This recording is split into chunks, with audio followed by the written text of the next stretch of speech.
Alrighty, welcome Casey Lux, Adam Huseman here on a beautiful Wednesday afternoon, today. right? We got another South Suburban Conference matchup as the Shakopee Sabers are traveling over to Eagan to take on the Wildcats. We're getting a little bit of technical issues here as we try to make sure Adam's on set here.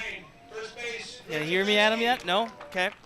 But with that being said, we will have the lineups as well as we're waiting just kind of for some equipment to reboot as well, so on our end. But we'll keep you in tune here as the game goes on. But another big South Suburban matchup between, like I said, the visiting Shakopee Sabers. Shakopee is 6-5 overall in the season and 4-5 in the conference. They have a doubleheader tomorrow at Rosemont. Eagan will play tomorrow at Lakeville North for a 4:30 start time. So we're getting the home team announced, and then we'll have our national anthem, and then we'll be ready to play ball here in a moment. Just waiting to see if I can get my color guy going. He's not gonna hear me. We're gonna stand, take a pause here for the national anthem. We'll be back in 2 minutes for first pitch here today in the South Suburban Conference.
Play ball! Here we go, boy.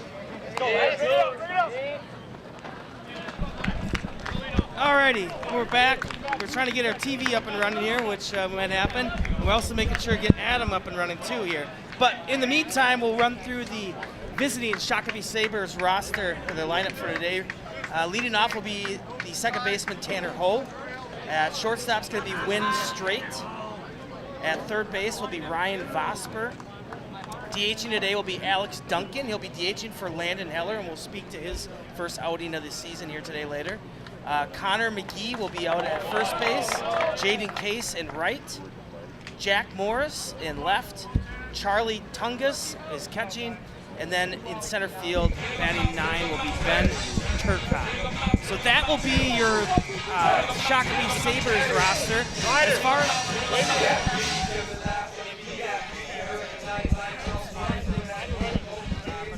defense, you're going to have Gage in left, George Anderson in center, Matt Cunningham playing right today, which typically when he's in the outfield, he's out left. Will Huseman at third, Elias New at second, David Rockford at second, Elias New at short, Griffin Fensky at first, Brandon Lunneborg at catcher, and then pitching today is the freshman Brody Illa. This was Brody Illa's 4th start of the season. You got me yet? Nope, okay. I'll just keep talking here while we wait. 4th start of the season for Brody. He's gone 8 1/3 innings, 0-1 on the season.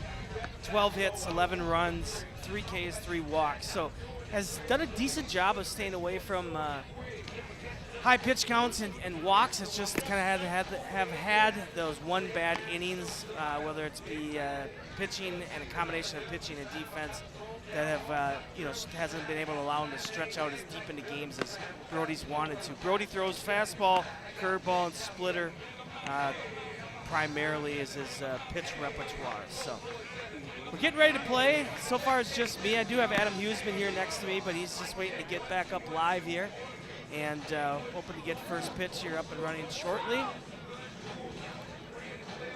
Eagan played Monday. Yeah, Monday. 2-0 loss against Burnsville at Alamagnan. So they're just kind of waiting for the bats to heat up and maybe have one of those big innings themselves on offense as well. So we're ready to go as Tanner Ho, number 1, the second baseman, is going to step in. Shakopee sporting some new uniforms. I heard that they were new this year, so they got the Roaring 20s look, the Black Sox look in a sense. So first pitch from Illa to Tanner Ho. Fastball's up. And we have 4:37 is our first pitch. So 1-0 count. Beautiful day here. Wind going out to left field, so we might see some balls either scrape that wall or potentially get out. So that fastball misses low and out for a 2-0 count.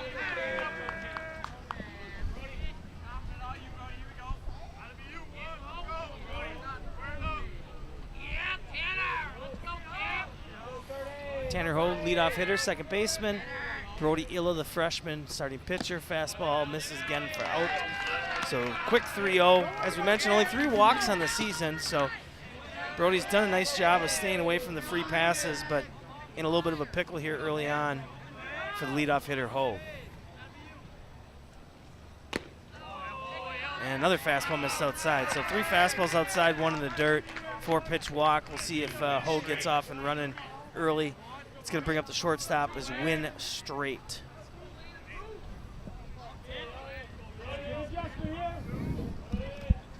Not a whole lot of defensive changes for the Wildcats today. As we mentioned, Tate Gage back in left field, and then that moves Matt Cunningham, who kind of plays a little bit all over, shortstop, left field, right field. He's playing right today. Griffin Fensky back at first base. There's the first strike across the plate to Win Straight.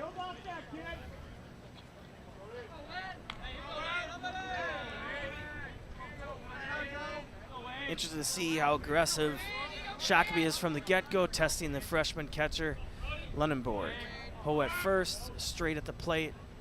There's the bunt, gets it down. It's going to be fielded by Lunenborg. Good relay in time to Fensky for the first out of the inning. So Shakopee gets what they want by moving Ho over to second. Eagan gets what they want by completing the play. No overthrows, good backup. Cunningham coming down the line. So Ho at second. Now you got the third baseman, which is Ryan Vosper. Matt, back a little bit.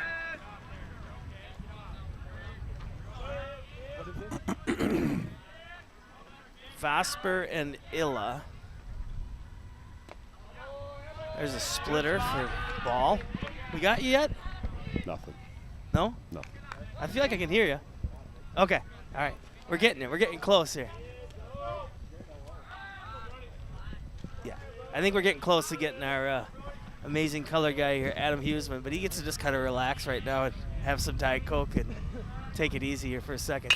There's a ball hit, hard shot to short. New over to Fensky in time. Foot stays on the base, so they retire Vosper on a 2-pitch at bat. So Illa does what he does best, as he's kind of known as a ground ball pitcher.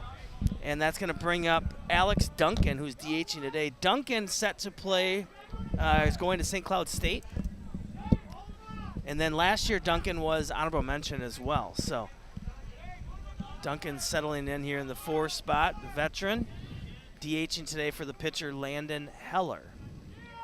So Tanner Ho, the leadoff hitter, reached on 4 pitches, 4-pitch walk, sitting at second as he's bunted over.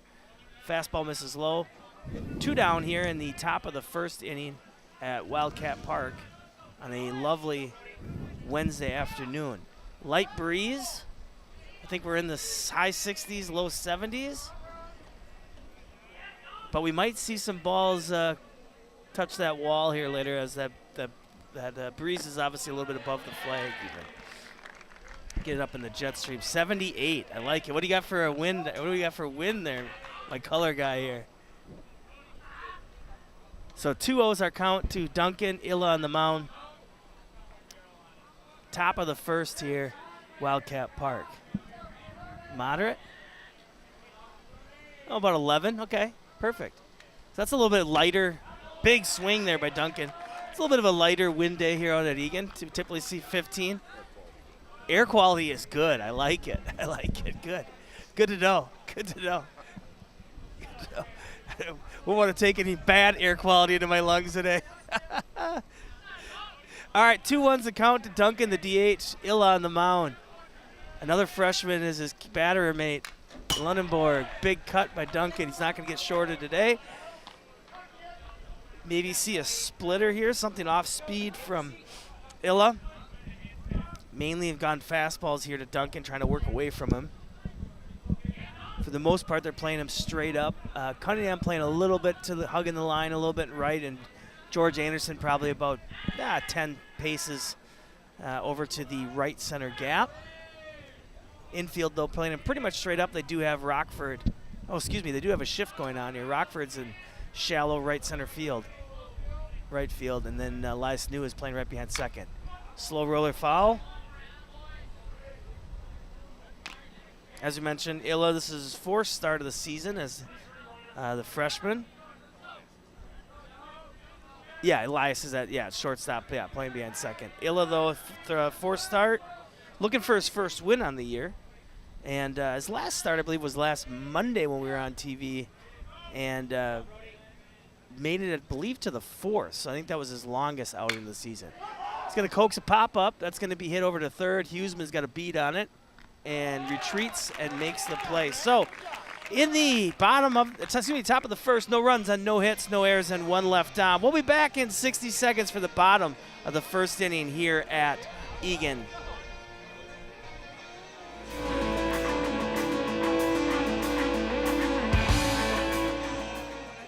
Socket ring. I played JV basketball. I'm sorry. I don't think it looks right. This is good, and it's all good, baby. Is it really all good?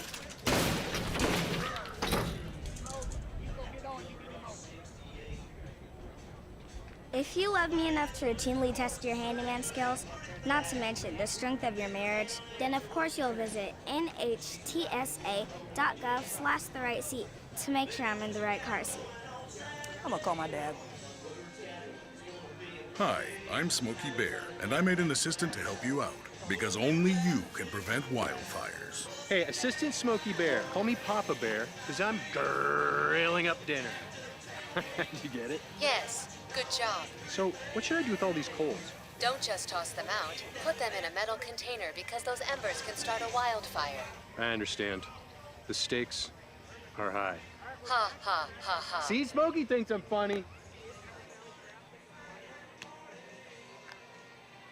How do you know when you've made the right decision? It's the feeling you get in your gut, the one that tells you what's right or wrong. It's the voice inside you that says, I'm buzzed. Better leave the car when it's time to go.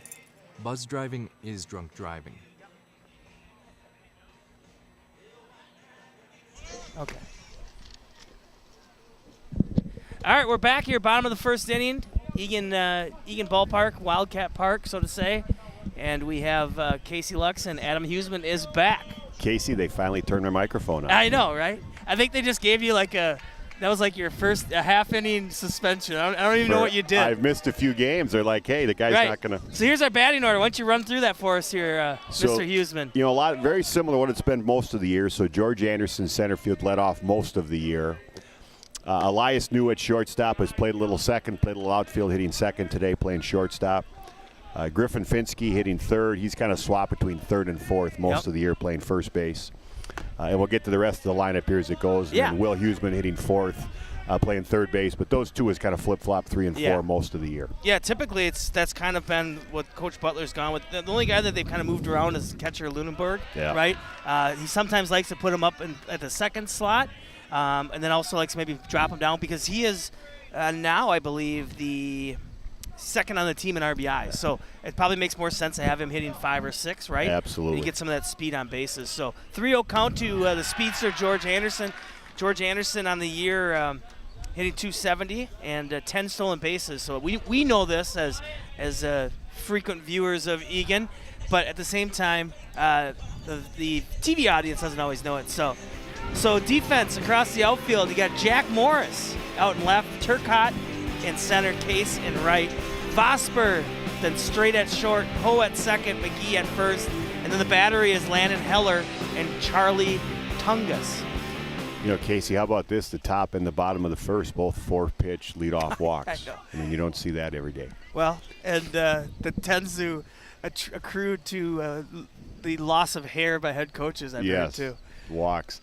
You mentioned George Anderson with 10 stolen bases. We've been saying it most of the year, to your point, though, but when George gets on the bases, things are going to happen. He's going to run. They're going to bunt. They're going to hit and run, flat-out steals. And you can do it with George. He's got great jumps, righties, lefties, doesn't matter. Reads the pitchers well. Yep, and he's 400 on base percentage compared to 270 average. So it does show you that he takes really good at bats, right? Finds his way on, walks, beans, whatever it might be, sacrifices, just to get it, to get his speed and his legs on. So especially at the top of, in the beginning of the first, right? If you can strike first, even if it's just bringing that one run across. But, what we've seen when Eagan's going well is their way of manufacturing that run, right? Maybe steal second, hit him over to third. Now you got him at third base with 1 out, right? I think last time shot up the middle. Nice play there by Ho. Ho's going to get it flipped over to straight in time to the first baseman, which was, not Vosper. That would have been McGee. That was a nice play, Casey, because that ball was not hit that sharply. So to turn it against George and Elias, who both run very well, that was a nice play. Yeah. You mentioned earlier just about the year. It's just they've had that one bad inning in almost every game, and they haven't been able to. And they've had some decent at bats, but the numbers wouldn't necessarily dictate when you look at the batting averages and on base numbers aren't necessarily great with.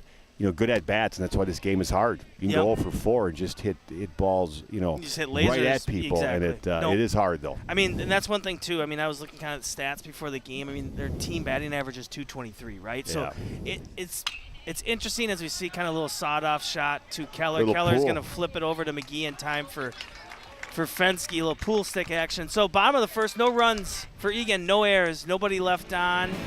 And we'll be back in 60 seconds for the top of the 6th as this game is cruising along here at Eagan, Wildcat Park.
All righty, here we go. Beautiful, 80 degrees, 9-mile-an-hour south wind, which is kind of going right over left center field. Looking like no precip, 38% humidity, and the air quality is excellent. As Adam told me. Last time we said no precip about 2 weeks ago, it ended up raining about the 6th inning. But we do have a discrepancy in the temperature we'll have to figure out because I think my phone says 78, so we'll go back 80. to meteorologist and get maybe a real number for our viewers. Right, but yeah, kind of touching Beautiful on afternoon. what we were talking about before as we see number 4 First baseman's Connor McGee. What we're kind of finishing on, though, is, Eagan, their season, in a sense, in a roundabout way, might even somewhat mirror kind of what you're seeing with the Twins, right? They're getting good pitching for the most part. The relievers have been throwing strikes. They just haven't been able to have that 5-6 run outburst game, right? Or even that 3-4 run outburst inning. Yeah, and they've had to manufacture, like last time out against Shakopee, a great ball game. They ended up winning 4-1, but 2-1 in the late innings. Griffin Finsky, I think, hit a double there to bring in a couple runs, but they have to get themselves out of that 5-6 run inning, which seems to happen to them too frequently. Yeah. Because they haven't had the offensive firepower to be able to make that up. Right. Yep. Nope. Exactly. They just haven't been getting enough guys on to have that bases clearing double or take advantage of maybe the short porch and left, right? And when they have had guys on, they haven't had that big 2-out hit. Right. Right. That 2-out bases clearing double that they can kind of give up every now and again, but they can't seem to get it themselves. And at some point you got to think, as we get closer to sections, will they play that perfect game or that game near perfect? Because we probably haven't seen it yet. Yep. Nope. Absolutely. I mean, and a lot of guys getting experience, as we see 3-0 pitch from Illa to McGee, which is in their first strike, so 3-1. But yeah, that's exactly something that we've noticed. There's been some newer players obviously having to play, called upon to have a heavier role, whether it be just in the field or batting the heart of the lineup, and then also some of the youngsters, right? I mean, you're running out 2 different freshman pitchers, as we see ball 4 to McGee. 2 different freshman pitchers, a freshman catcher, at times a shortstop, sophomore shortstop. Sophomore shortstop. Yep. So I think, as we've said, the seniors on the staff, correct, on the team outside of Huseman and Finsky, haven't played a lot of varsity baseball. Now they got a half a season under their belt, so they're going to start to get into it. Yep. And I think there's optimism still. Oh, yeah. In terms of, I think, what this team can do.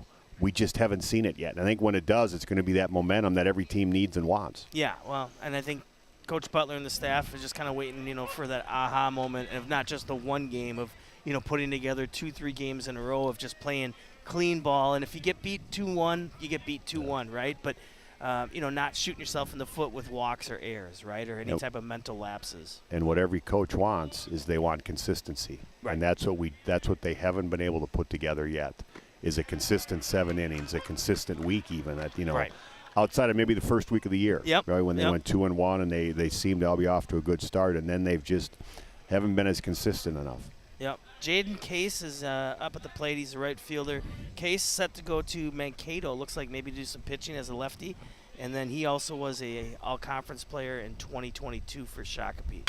There's a hot shot to right. It's going to be hit right in front of, about two dribbles in front of Cunningham and right. So McGee rolls on to second, Case on to first hit of the game.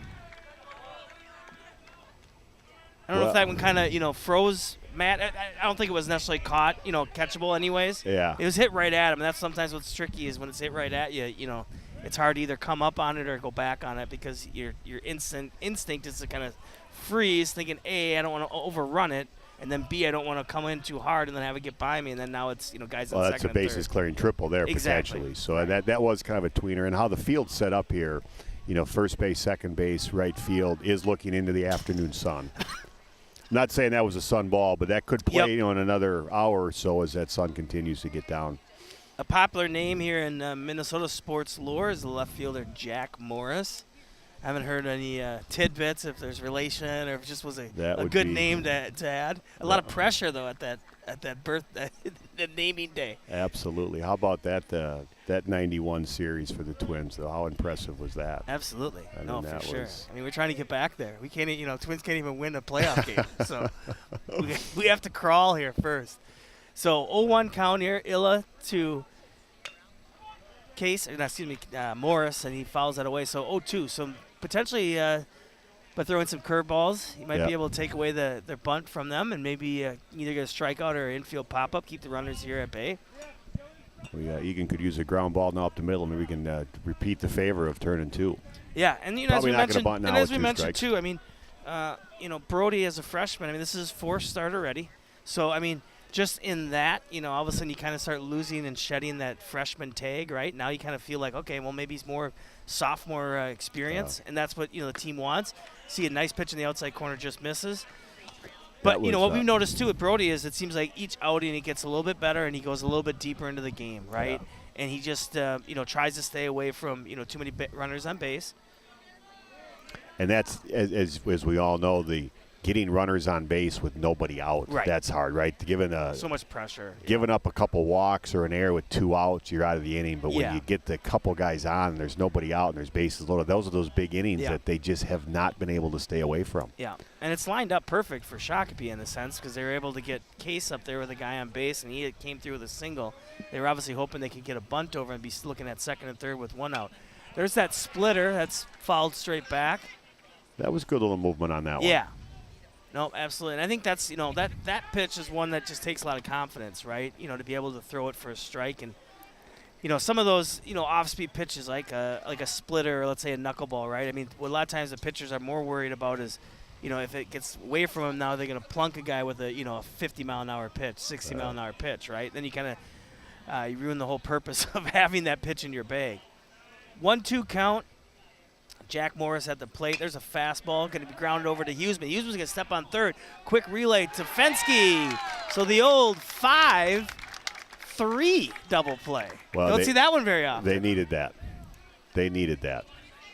Absolutely. As you and I have said earlier in the year, we've seen some double plays. So to see 2 double plays already this year and a nice kind of a, I don't want to call it a nice easy hop. Yeah. But certainly something that more than likely, should have done what happened there, right? Step and throw on tag third, throw to first, and now what looked like a promising inning for Shakopee, first and second, nobody out. Now we got 2 outs, guys on second. And this would be a nice little momentum builder for Eagan to stay out of that big inning. Absolutely. As we've talked about. So this would be huge if we could get out of here, I think, with no runs across the plate for Shakopee. And conversely, as we've talked, 2 out hits is what wins baseball games. And it's, especially with a guy in scoring position. So Illa is set to face the catcher Charlie Tungus. Charlie, another lefty, so about half of their lineup is lefties. A slow roller. We're going to see if Illa can beat him to the bag, and he does.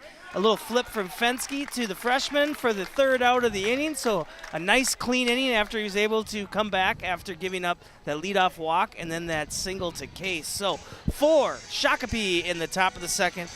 No runs on 1 hit, no errors, and 1 left on. We'll be back in 60 for the bottom of the 2nd inning here at Wildcat Park.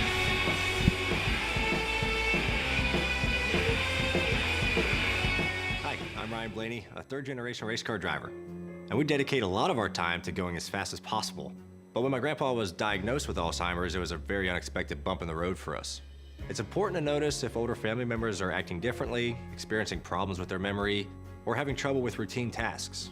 Early detection of Alzheimer's can give your family time to explore support services, make a plan for the future, and access available treatments.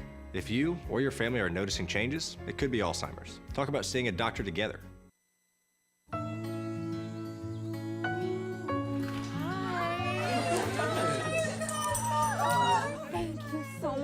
Fostering a pet for a friend or neighbor can keep families together. Learn more at petsandpeopletogether.org.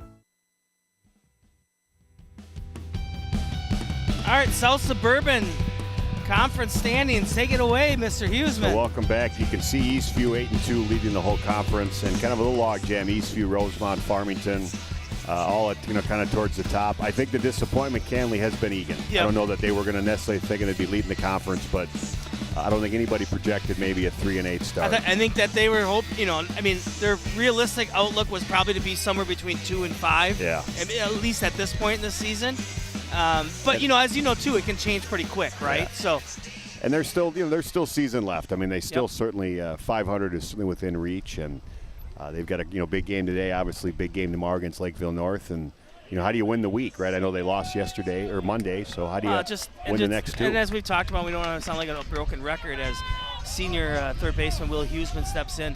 It's just that they've had so many tight games. It's not like it's been all over the place of one day it's 1-0, the next day it's 9-1 loss. It's been 1-0, 2-0, right? 4-2, stuff like that. So off speed by Heller in their first strike against Huseman. As we mentioned, Landon Heller is the pitcher today. This is his first varsity outing. He's been the JV ace all season. That was the tidbit of information that Coach Schlepper passed along to me, as that one's a slow roller but foul over towards Vosper. The second kind of a pool cue type little spinner. right. we've seen here.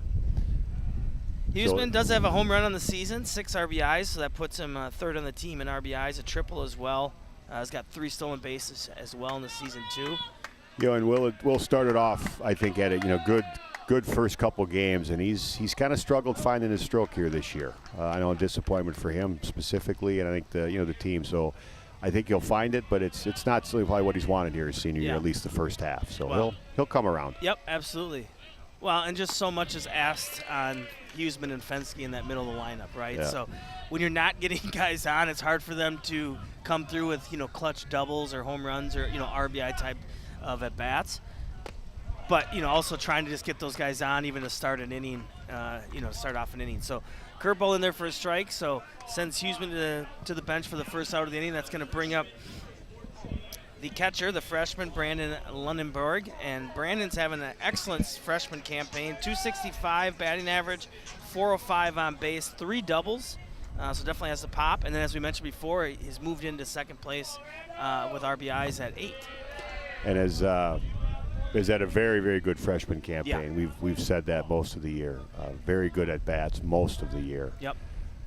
And what we've seen a lot of him, if he does get down in the count, a couple strikes, he's been able to go the other way nicely. Yep. Let the ball travel and hit the ball the other way. Yeah, and I think too the other thing is he's just done an excellent job behind the plate. I mean, you can kind of watch it game by game, just the confidence he has.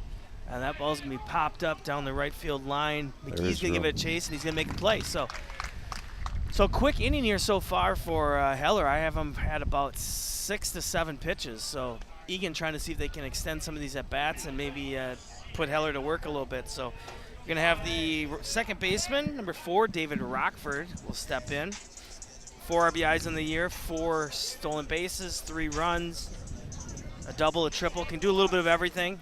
Absolutely. David's had a nice senior year and has played a little bit infield, a little bit outfield. And like we've seen a few people, is able to do something on base when he gets on. Absolutely. Which has been their, the Achilles heel is just not getting a lot of people on base, and then they work so hard just to get that one run. Yeah. Or getting somebody on with 2 outs as opposed to nobody, no outs or 1 out, right? Early in the inning, put the pressure on. Yeah, they'll. Wind picking up a little bit here. But a beautiful day for baseball. I mean, beautiful spring day in We've Minnesota. earned it. Yes. We've had some tough sledding here early on, but it's been very nice. Well, I think this is, home game 6 or 7, and then we've had like 2 real spring-type baseball games, and that was today's and then last week on Senior Day on Wednesday. Yep. I mean, so we're getting there. Hot shot down the line, but foul, gets past McGee. Yeah, you already mentioned this earlier, but I agree with you. I really like Shakopee's uniforms. Yeah. Well, they're definitely different. They're different. They're when they growing came on here, me now. when they came here, they didn't have the tops, so they were just wearing a black like a T-shirt, but they had their number on it. So I thought maybe that like their hot day uniform. Okay. So that looked a little bit different because I was like, they have to have a pinstripe top, right? Because when they were just wearing the black with the pants, they kind of looked like they all were wearing chef pants a little bit. That one just missed. Yeah, that was a good pitch. Yeah, great pitch. There's a shot to left, and it's going to be taken in by Jack Morris, so didn't have to move too much to his left there. So for Eagan in the bottom of the second, no runs on no hits, no errors, and nobody left on. Back in 60 seconds for the top of the third, we got Shakopee at Eagan.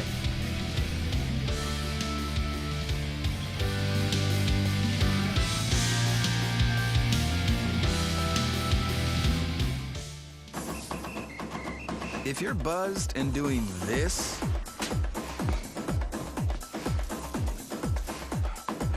to make yourself feel okay to drive, CWX.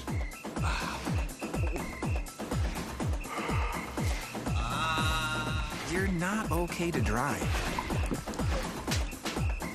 YGKLVW.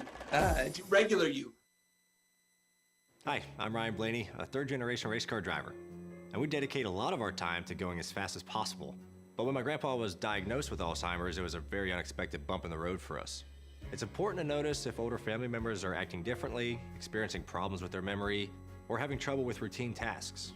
Early detection of Alzheimer's can give your family time to explore support services, make a plan for the future, and access available treatments. If you or your family are noticing changes, it could be Alzheimer's. Talk about seeing a doctor together. All right, we're back. Top of the third, Shakopee Sabers facing the home Eagan Wildcats.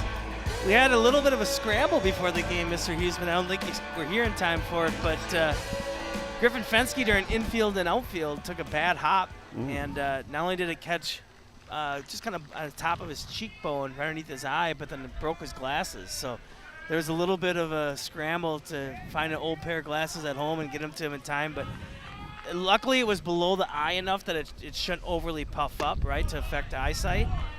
Was that doing infield? Yeah, okay. yeah. So just a bad hop that caught him, but broke the glasses. One of the rare guys that actually wears prescription glasses when he's playing baseball. You don't see it very often anymore. Most people do contacts. So well, nice for Brody to get ahead here. Yeah, absolutely. Two-hopper backhanded by Huseman. Quick throw to Fensky in time, and that was Ben Turcotte, the center fielder. So Illa working quick and efficient. 2 pitches, gets an out. Well, we're settling into an old-fashioned pitcher's duel here, Yeah. knock on wood. Right. Or a cardboard table, Yeah, as exactly. I see it here. But both pitchers have actually outside of the leadoff hitters on both of them. Right. They've kind of gotten ahead of a lot of the hitters. Yeah. And, like we talked about, I think when Brody's going well, and I haven't necessarily gotten this from pitching coach Luke Degremont, as we see a shot to center and a diving grab by Anderson.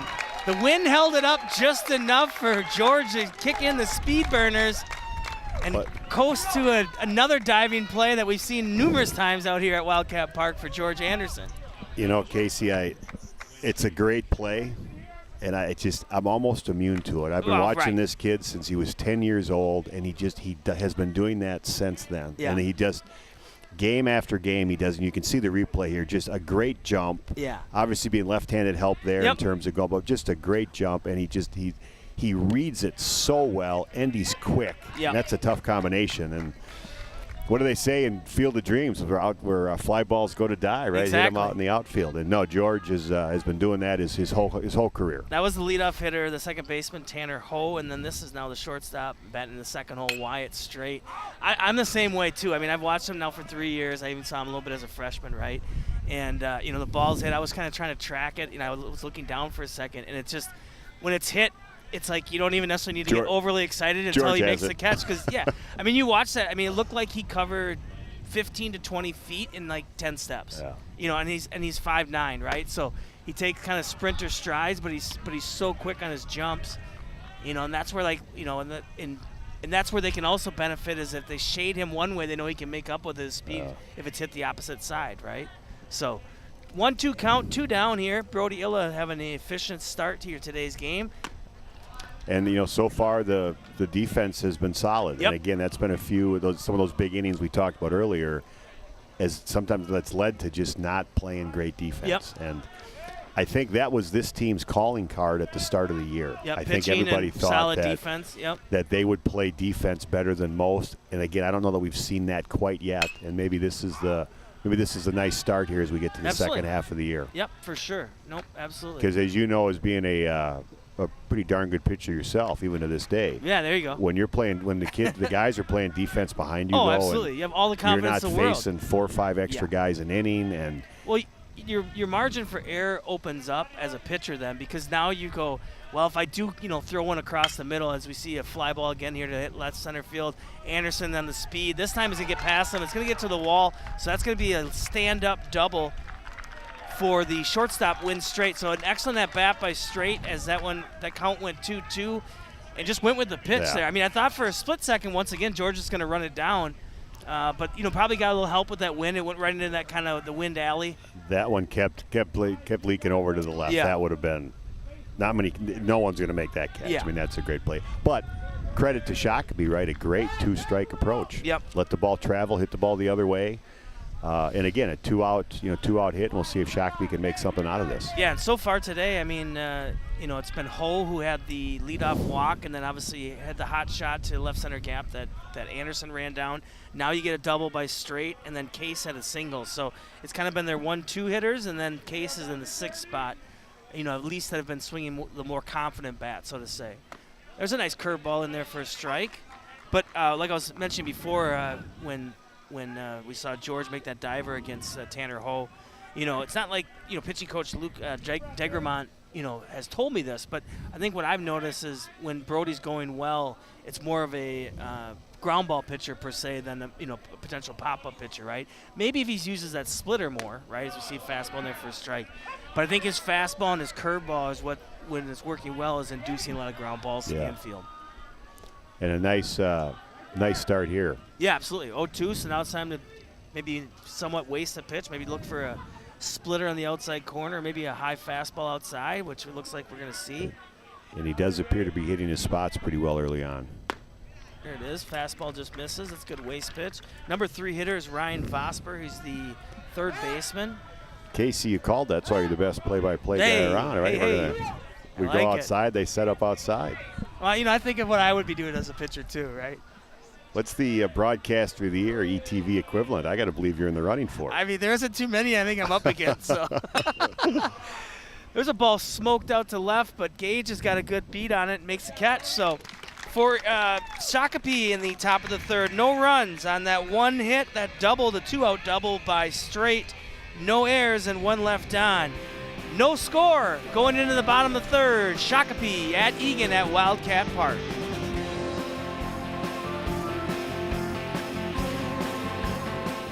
Hey, we should volunteer for this. I wish I had time. Scrolling all day, time can disappear. Wanna make it count, why not volunteer? Posting pics of your food, that takes up time. Maybe just eat me, I don't really mind. Time, you've got time. As your reflection, it's my duty to say. Time, I've got time. All my pics are the same. I am some eggs. 10 hours a week deciding where to go eat. Well, where do you want to eat?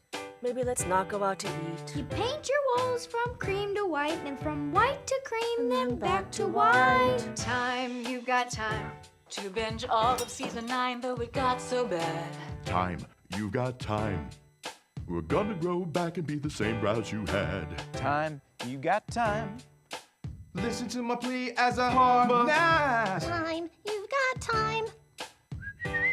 Zooba-doo-bop, wow. Just a few hours to keep families from harm. Help us end home fires with Sound the Alarm. Volunteer for a day to install free smoke alarms in your community. Bottom of the third inning here at Wildcat Park. Casey Lux joined by my color man du jour, Adam Huseman. George Esser is our DH today for Brody Illa, the senior. DH is George, and it's going to be followed by Matt Cunningham and Tate Gage. So Eagan sending up their 7, 8, 9 hitters, at least to start the bottom of the third. And George need to try, he continues to try to recognize that curveball and, try to. Those are the ones that have been able to get George out this year on some of the large. There's a fastball in there for a strike. So, yeah, Hellerston throwing a solid game. I mean, he's been around the plate for the most of the game, at least the first 2 innings.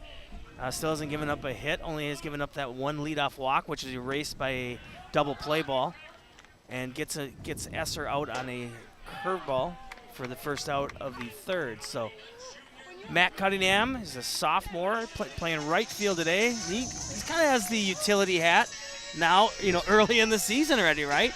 With starts in left, right. Yep. Left, right. He's pitched. Yeah. He's done a lot. Absolutely. And I think will continue to develop, obviously, the next couple of years, only being a sophomore. Yeah, I mean, I think his frame looks like he can still growing a little bit, or at least can fill it out. I'm sure they'll want him to probably get in the weight room here the next couple of years. And as you mentioned, there's some youth on this team with some of the pitching, some of the catching. Matt here himself. So. Well, and speaking of past sophomore shortstop, and I know we're not going to be making comparisons because this kid's gone on to have a heck of a college career. But I felt like, Aiden Byrne, right, when he was a sophomore shortstop, and then that jump he made from his sophomore to his junior year was so noticeable, right?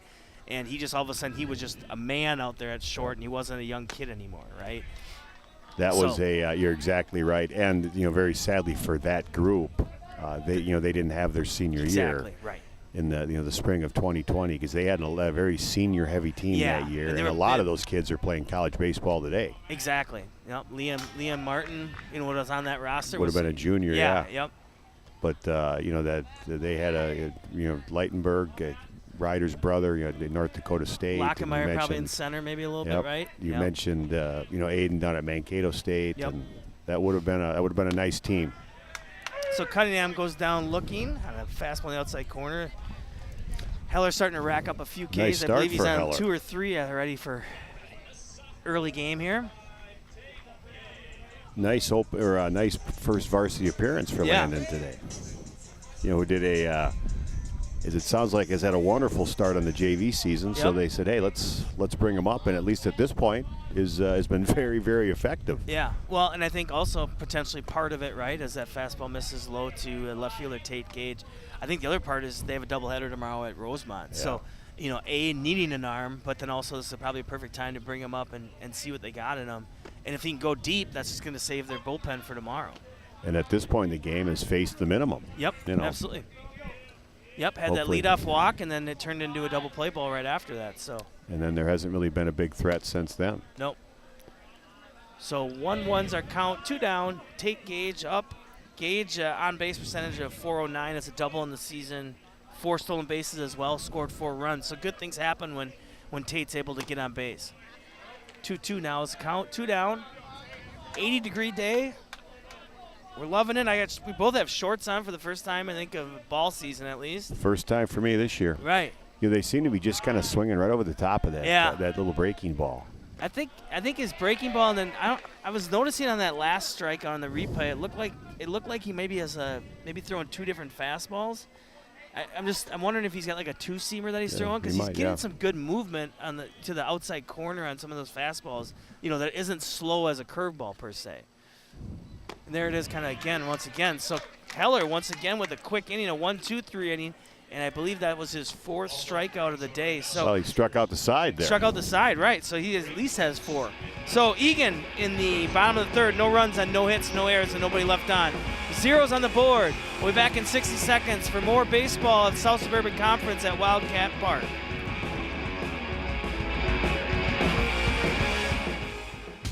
Wash your hands. Scrub it while you sing the song. Wash. Rub your hands and fingers and the places in between. Using soap and water makes your hands so clean. Wash your hands. Great job, you're almost done. 5, 4, 3, 2, 1, now dry.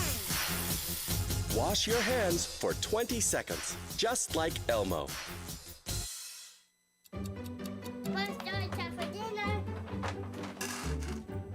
Donating pet food can keep families together. Pets and people belong together. Learn more at petsandpeopletogether.org. All right, we're back. Top of the 4th here, Wildcat Park. Brody Illa, the freshman, throwing to the freshman catcher, Brandon Lundenborg. And I was just telling Adam Huseman, we had a little bit of Twins royalty here before the game. I got a chance to chat for about 10 minutes with former Twins GM and executive Terry Ryan, a big supporter of Eagan Athletics. Absolutely. He's signed a lot of baseball players for the Twins through all of his years. And, he's been around the Eagan program for quite some time. Yeah. Certainly before even Coach Butler was around. Yeah, because he mentioned that I think his kids, at least 2 of his kids, graduated from Eagan. Yep. Had high praise for not only the sports programs, but just the academia side of things here at Eagan, which I know has been an accredited high school for a long time, right? So. Yeah, Will is our 3rd one. We've put 3 kids through here, and we've been very, very happy with the academics and the athletics, and it's been a good group. He can kind of get to that shift now again with this is the DH. Yep, Alex Duncan. So you got the shift going on. So you got Huseman playing over at shortstop per se, but on the grass. You got Elias New kind of in that second base position from his slid over from short, and then you got David Rockford playing a short right field. And then they also got Tate Gage heavily shifted in left center field too. So I think what we're going to see is they're going to be pitching Duncan inside for the most part, right? The scouting report must be Duncan pulls the ball, and we're going to throw him inside because, yes, they are. And I guess the scouting report says that not too worried about a drag bunt on the line either. So 3-0 pitch is in there for a strike. Is that get me over strike is good. 3-1 now is our count. No score, top of 4. South Suburban Conference matchup, a huge game as they all are now for everyone. As we saw the standings earlier, everybody very tight for sections coming up. And you're playing for seedings now, right? Yes. You want to try to, those top 4 teams get their first game at home. Yep. But yeah, that's what you're playing for now. The second half is how can you get to the point of maybe get that 4th seed in your section. Yep. Not a lot of teams in the Suburban Conference or South Suburban are in the same section. Nicely done coming back from 3-0. 2 big man hacks right there. Yeah. From Duncan as he was ready to curl and turn on one. But nicely done absolutely. from being down 3-0, coming back to 3 strikes. Yeah, just kind of went fastball almost down the middle. But yeah, no, absolutely 3-0. And that would have been his 3rd leadoff walk. So, a huge out, especially as he's going through the meat of the lineup. So Connor McGee now up, the first baseman. And Eagan back to a more conventional. McGee laces one, but foul.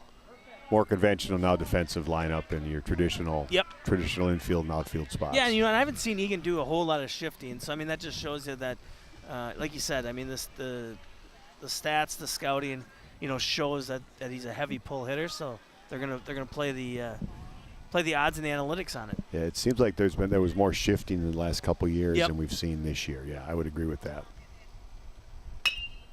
So, coaxes a pop-up. McGee hits one out to right field, and it's going to be taken by Cunningham as he calls off Anderson for the 2nd out of the inning. And now we're going to see the right fielder, Jaden Case. As we mentioned, Case going to Mankato as a left-handed pitcher. It looks like Morris, the left fielder today, is set to go to Clemson to do some pitching.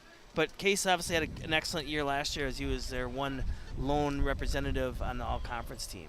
Who were the Eagan all-conference guys? You remember from last year? Will and Fensky, or that senior? So we had, and Liam. Oh, yeah. Yep. Liam, of course, yeah. Yep, there you go. And then we talked about kind of, Will and Griffin, with kind of good junior years for both of them. I think if you asked them, they would say, yeah, I'm not real happy with where we're at our senior year. So I think they both are certainly looking forward to turn that around the second half of the year. Yeah. And not that they haven't had spots, both of them, that they played well, but another ball popped up to center. Couple steps in for Anderson, makes the play. So another excellent inning by the freshman Brody Illa, a quick one. So for Shakopee in the top of the 4th, no runs on no hits, no errors. Nobody left on, no score coming into the bottom of the 4th. We'll be back in 60 for the bottom of the 4th inning here at Wildcat Park.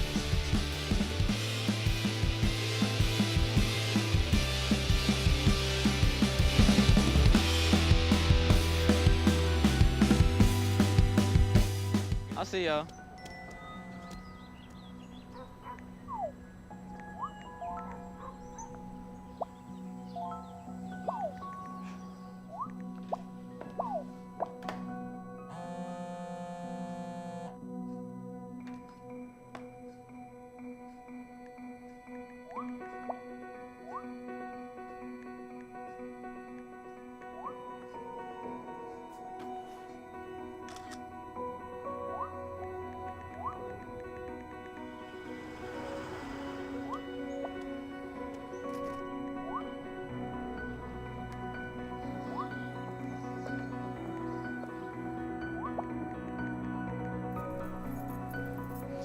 I got some batteries and 2 flashlights. What's up, champ? I feel like you get taller every time I see you. Congratulations, Brandon.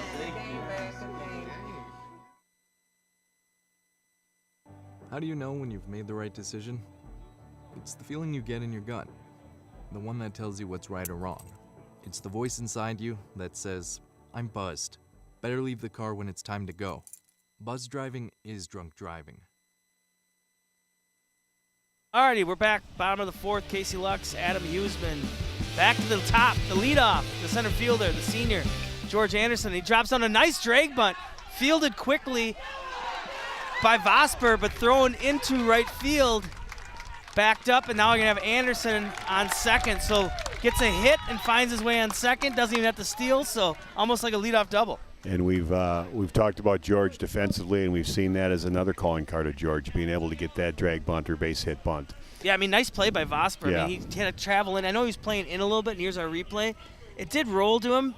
he got it. I mean, a good throw might have got him on time, which is impressive. The tough spot, though, is his momentum's taking him towards the first baseline, and that was pulling that throw as well. That's a tough play for McGee when you're kind of throwing, almost up the line as opposed to, kind of inside. So that's a great bunt, a nice field, but that would have been a very, very tough play. Yeah, Vosper at third, McGee at first. Yeah, that would have absolutely. been tough. And McGee held in there as long as he could at first.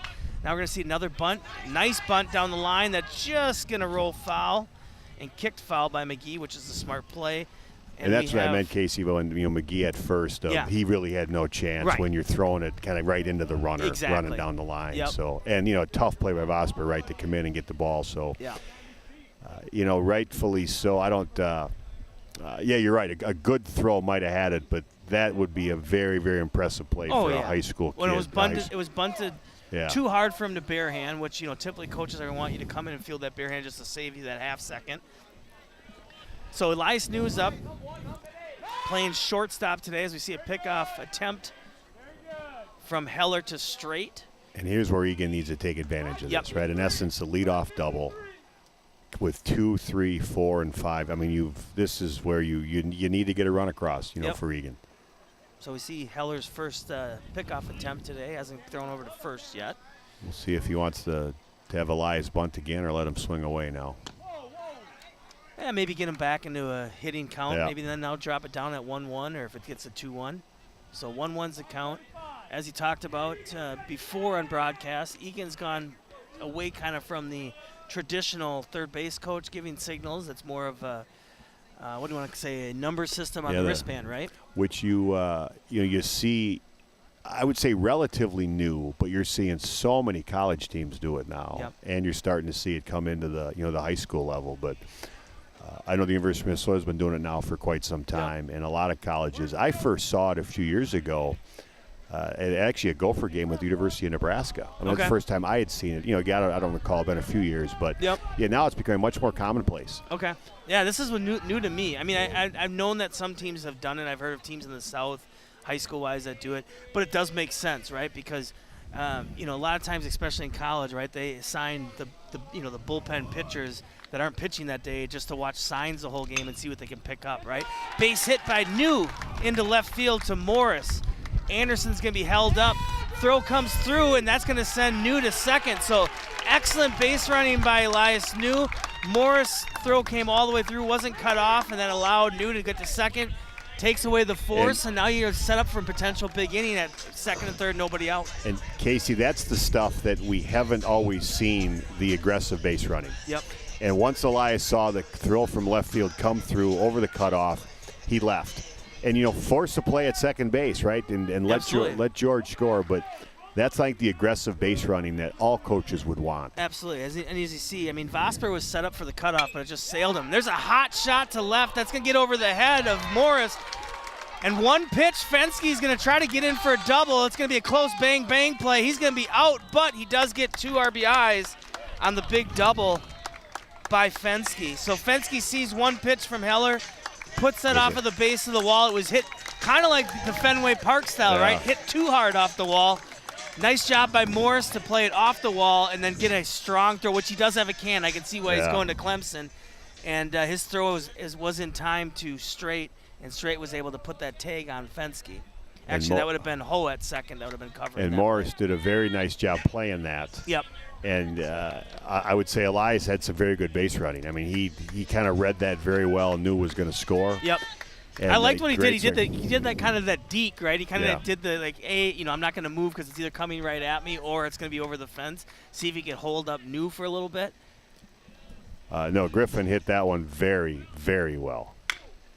We see a 2-hopper hit over to first. That's going to be retired by McGee to get the second out of the inning for Huseman.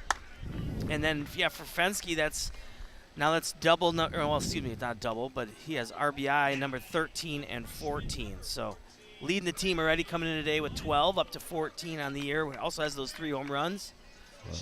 Eagan needed that. Yep. Yeah, hopefully you can add a little bit more confidence to the freshman Illa, right, when he comes out here in the top of the 5th. Yeah. And I'm almost positive that if they do bring him out for the 5th, that'll be the longest he's pitched, but at least got it through 4. Freshman catcher Brandon Lundenborg And that's where Eagan needs to. One hop to Vosper. Vosper's throw in time to McGee. Nice play. Yep, McGee kept the foot on the base. But Eagan does strike, and they're able to get 2 runs on 3 hits. And that big wall climber, wall banger, however you want to call it, for a 2 RBI hit by Fenske. No errors and nobody left on. So after 4, 2-0 Eagan with the lead. We'll be back in 60 seconds at Wildcat Park. How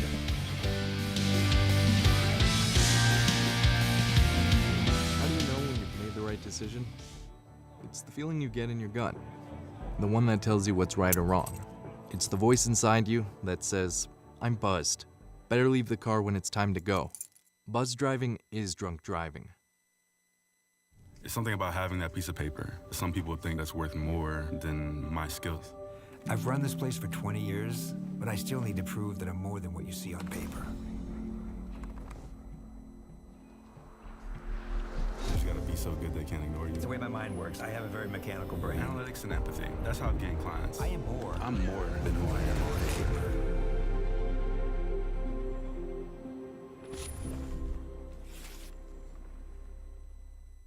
Okay, we're back here, top of the 5th. Brody Illa still warming up. We also have some action in the bullpen as senior Griffin Fenske is getting loose. So we'll see how long Brody's tasked here in the top of the 5th. As far as a position change, you got the new varsity member, Theo King, who got called up today. That's his brand new jersey that he got picked out before the game. So he's at first as Fenske's getting loose. I'm guessing there'll be some type of re-entry probably from Fenske, right? And I would think that they will. They probably won't wait too long, right? If they bring in Fenske, but you know, this has been kind of what Eagan has struggled with. When they've had a lead, they've that next inning, right? They kind of give that momentum right back, and baseball's such a game of momentum to keep it and get it back as quickly as you can. So, you know, 1, 2, 3 inning after scoring 2, you know, how do you get back in the dugout and start swinging the bats again? Yep. So Theo King's at first. That's really the only main change player substitution that we've had so far, and Fenske more than likely will be coming back in that place. And then I'm interested to see kind of what they do with Esser as the DH. I don't know if they'll drop the DH or how they'll move everybody around. Maybe keep King in. I don't know. We'll figure it all out at some point. But with that being said, Jack Morris, the left fielder, now up at the plate. Strong arm in the outfield, as we saw. Great. I can see why Clemson has interest in him. And, you know, for high school kids that don't play with a wall other than here, many have never played with one before. He did that. I mean, you can't draw it up any better than how he played it. And he sees a 0-1 pitch that he lasers into center for a base hit. And we'll see if he goes with Griffin right away or if he'll give him a couple hitters. But it looks like Coach Butler might be coming out to the mound right away, and maybe was just hopeful to maybe get a out, maybe get 2, maybe maybe get greedy and let him finish the inning.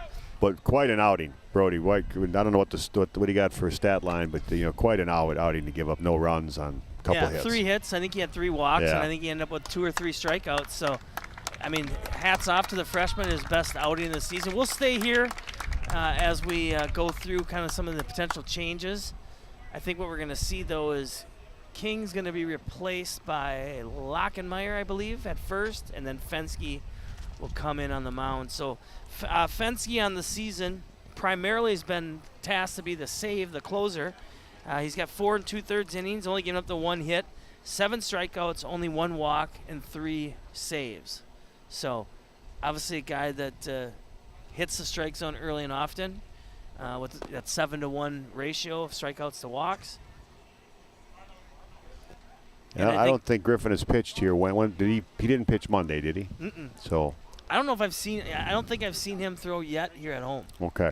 I think they've held on to him, to be their closer, and then if they haven't had the lead, they haven't used him. So he's been used more so on the road, I believe, throughout the year. Well, hopefully that Eagan with 9 more outs to go, hopefully they can like we talked about, keep that momentum here, and Griffin's been as good as anybody when he's been called upon. Yeah. When the and I think it's kind of like what we were talking about off air was just that getting to him earlier because you have a weapon in his arm. He hits low 90s, good off speed.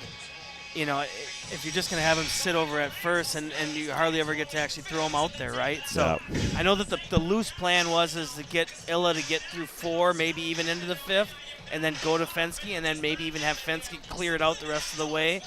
I think the other name that they mentioned would maybe be Leitenberg. We might see Ryder with all the lefties that they have. Maybe he's a guy that's tasked later in the game. But in a perfect scenario, I think they give this outing to Griffin and say, hey, take us home. I think how they would like to draw it up is you got the last 9 outs, right? You get it done.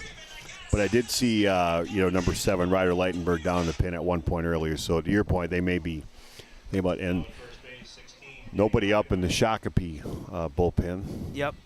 So Lockemeyer now at first, Fenske on the mound.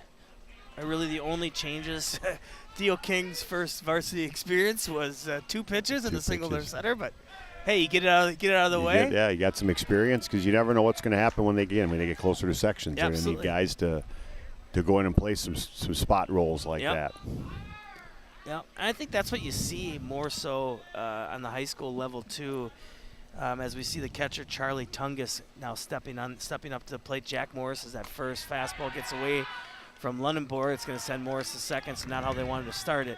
But what I was going to get at is I think what you're starting to see more and more on the baseball side, not even necessarily in the cities, just all throughout the state, is using that JV as somewhat of almost a taxi squad in a sense, right? You're starting to see more and more guys that. If you look at the team's roster on Monday and then you look at it again on Thursday, there's 2-3 different names, right?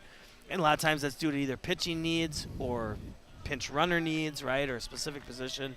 So everybody, that's why that experience on JV and B squad is so important because a lot of times you're an injury away or just one really good game away from all of a sudden getting a chance on the varsity level. And that's why you have to sometimes remind kids that the 9A, 9B, B squad, JV, varsity doesn't mean a whole lot as long as you're at a level that you're playing because that's how you get better. Exactly. Nope.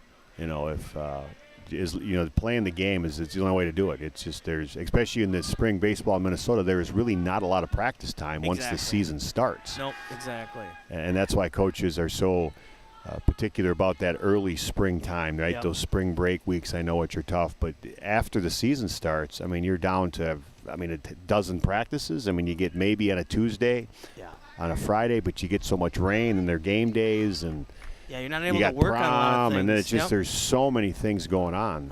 And then you start running into those weeks where you're playing Monday, Tuesday, Wednesday, Thursday, right? Because you have a makeup, And Casey, I'd love your perspective on this, but you can do drills and tee work and take ground balls, but it is really hard to practice game-like base running other than playing in the game. Oh, there we go.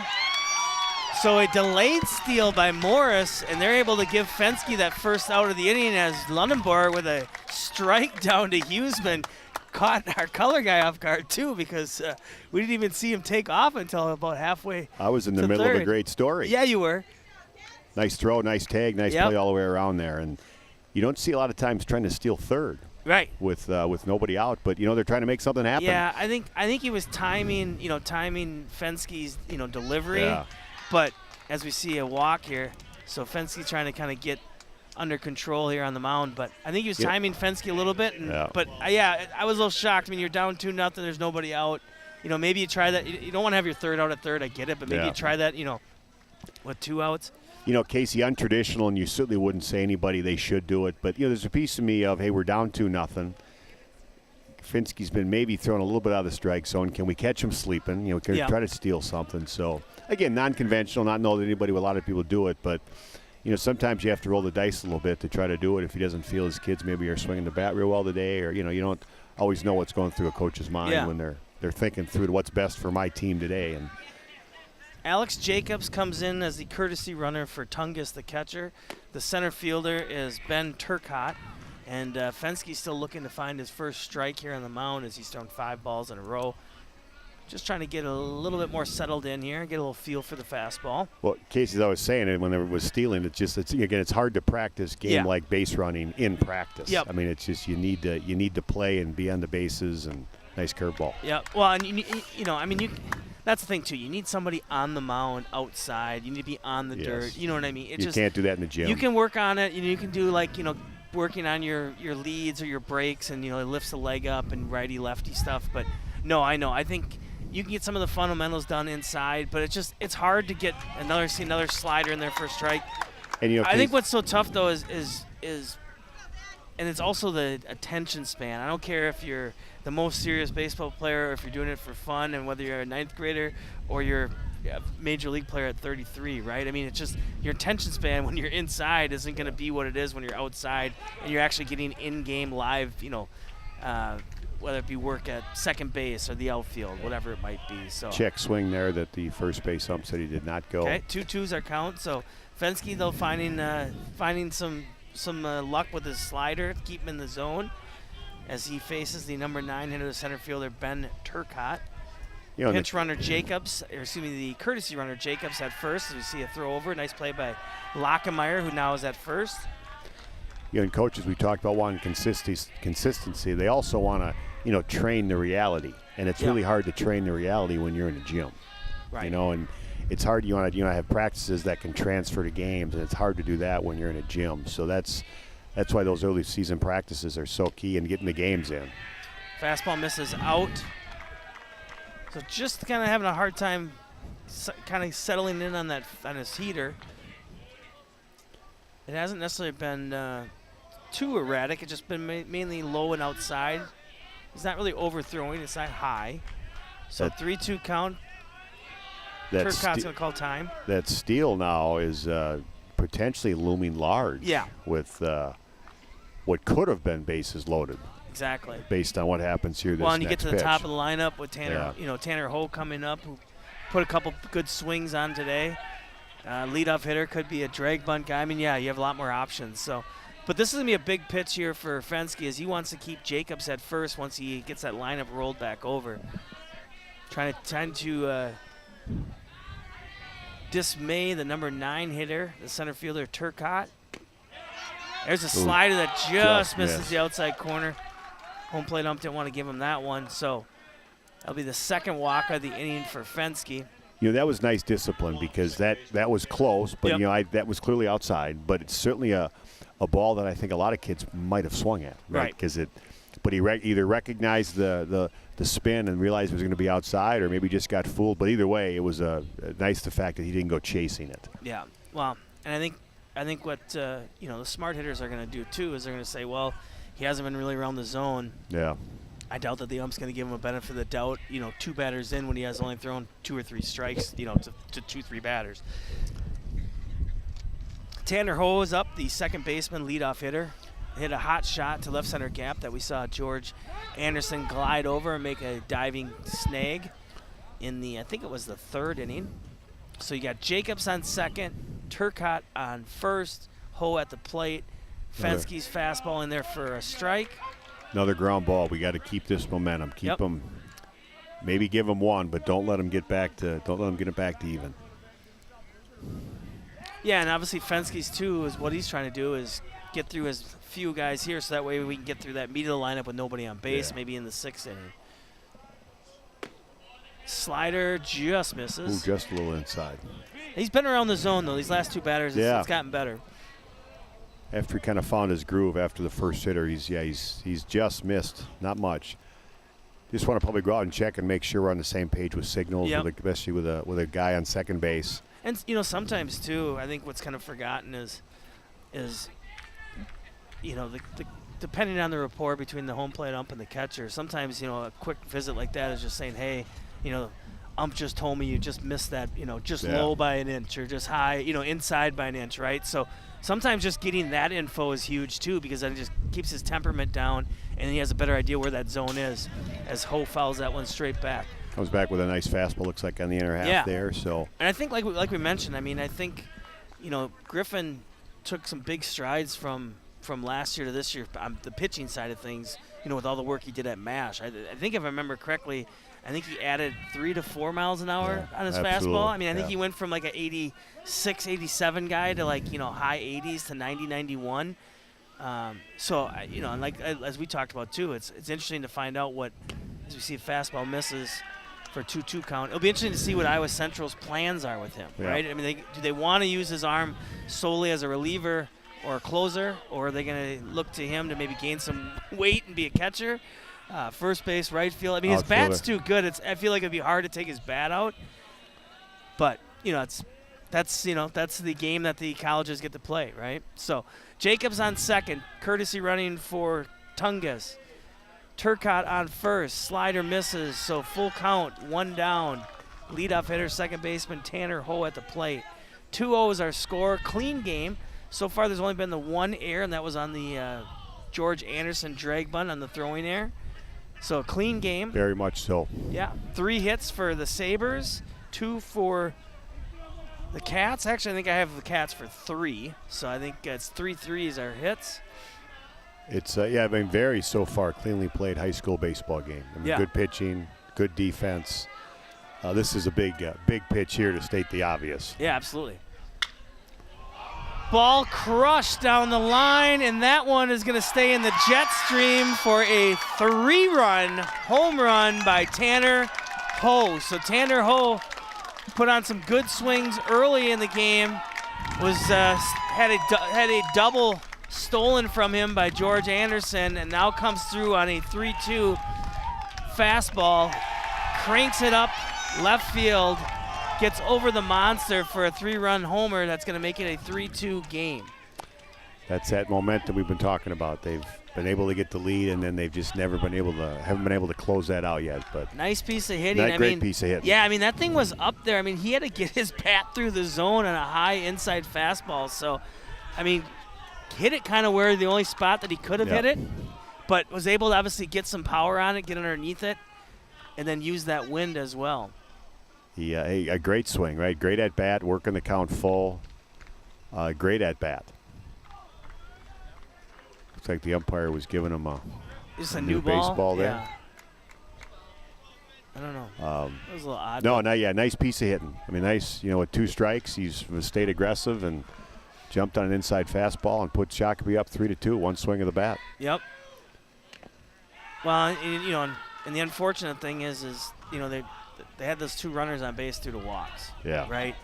And actually all 3 runners. I mean, Brody Illo walked the leadoff guy. Luckily, Eagan was able to get an out on that delayed steal, but it just the walks come back to haunt you, right? Because a solo home run, you still have a 2-run lead. Yeah. The smarter folks than you and I, statistically, you have a leadoff walk. They have to score a big chunk of the time. I mean, it just, as you said, when you're on with somebody on base and nobody out, there's so many things you can do: bunt, steal, hit and run. You take advantage of an error. You take advantage of another walk. Someone in scoring position. You move people around. So. Yep. Well, and even just guys on first base. Now your middle infield's pinched a little bit for a double play ball. Now you take away some of their mobility and their range, as we see Straight hit a towering can of corn to center field, caught by George Anderson.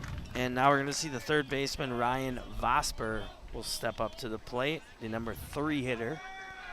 And hopefully Eagan can kind of get the momentum back with their bats. Yep. I mean, they because it looks like Heller's going to be somebody out there. We still haven't seen anybody get loose. They're looking. I have to imagine his pitch count's pretty low too. Oh yeah. And Eagan looks, that definitely took a little air out of their balloon. Yeah. They look a little flat after. There's a hot shot down the line by Vosper. We'll see if Vosper tries to dig for a double. Takes a big turn. He's going to go for 2 and going to be safe. So a nice dig by the second baseman, Rockford, on the relay from Tate Gage. But Vosper is going to find his way to second with a 2-out double. Nice piece of hitting, and as we've talked about a little bit, I mean, very aggressive base running. Yeah.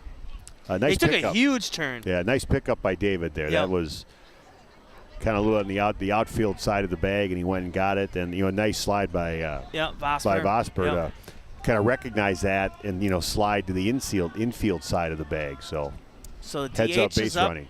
Alex Duncan, he's DHing for the pitcher, Landon Heller. And I will say that what you'll notice when Duncan bats is he's not going to get cheated on swings. Yeah, and Eagan back to that shift again. Yep. So they're only shifting for Duncan. That ball gets by Lunenborg, so that's going to send Vosper over to third. And you wonder, you're not now obviously with him on third, but you also wonder if you don't want to be the third out at third base, but it's a tough play for Huseman to get to third from playing the shortstop to cover a steal. Yep. that's a throw out to left field with it, and then I don't know if he would have done it, but if you're going to steal third with nobody out, there may be something he would have gone after. Nice. And then you score on a pass ball, man, if you set up that up still. Nice slider by Fensky to even the count at 1s. 2 down, 3-2's our score. All came on a massive home run to left field by Tanner Ho, the leadoff hitter. A 3-run shot with 1 out here in the top of the 5th. Shakopee now out hitting Eagan 5-3. As Duncan watches that curveball inside for a ball. So 2-1's our count. Vosper on third. He had a 2-out double. Made it over to third on a pass ball that got by Lunenborg. The scoreboard here has Eagan with 2 hits, but I think you are correct that Eagan yeah, because they had had 3 in the inning that they scored the 2 runs. George had a hit. Elias had a hit, and then Fensky gets a hit. I mean, it's still technically a base hit. It's just then it's a 9-4 force out type of thing after the hit, right? It's a little different though if you hit it to right field and it's a 9-3 relay all in one, you get them out. Then that's just treat it as a ground ball out. So 3-1 count, 2 down. Big swing by Duncan on that curveball from Fensky. Yeah, I think the folks upstairs might have just said, "Hey, we got out at 2." Right. So it's not a hit, but to your point, that's a hit all day long. Just teaching baseball as we go, right? Yeah. The official and that's scoring. one of the things you wonder about, Casey, is that it's are people watching as much baseball and learning stuff? And right. Foul ball down the left field line. Yeah, Huseman runs out of play. Runs out of territory. That baseball IQ, and it's hard because people say, well, baseball's boring and this and that. But I think if you really sit down and watch everything that's going on, who's backing them up, who's doing what, there's a lot to it. Yep. What did Yogi Berra say, right? That 90% of this game is half mental? Yeah, exactly. Exactly. 3-2 count, 2 outs. Ball's going to get by Lunenborg. That's going to bring in Vosper. So unfortunately, Eagan trying to get through this a quick inning after scoring 2 runs in the bottom of the 4th. Now has turned around and given up 4 here in the top of the 5th. So that big inning is looking to haunt the Wildcats as we see now the first baseman Connor McGee will step in as Duncan cruised down to first. So 4th walk of the inning. Couple pass balls. And as we've seen it's that one inning, and it seems to come right after they grab a little momentum. And then So they're swinging the bat. I'll give give that. Shakopee, they're aggressive and they're swinging the bat. Yep. They are for sure. I think we talked about tomorrow, Lakeville. They are Eagan at Lakeville North tomorrow. Yep, 4:30. Another aggressive team. Yeah. Well, this is a tough conference. I mean, as we've talked about all year on the broadcast, the South Suburban is a tough conference. Oh, absolutely. I think what you see too is, as we see it pop up, that's going to be shallow center field. It's going to bring in Anderson, try to get out of this 5th inning, and he's able to do so. So, with that being said, Shakopee, top of the 5th, they get 4 runs, 3 of them coming on that 3-run blast by leadoff hitter Tanner Ho on 2 hits, no errors, and 1 left on. Our score is 4-2. Back in 60 seconds for the bottom of the 5th inning here at Wildcat Park.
And we're back, bottom of the 5th.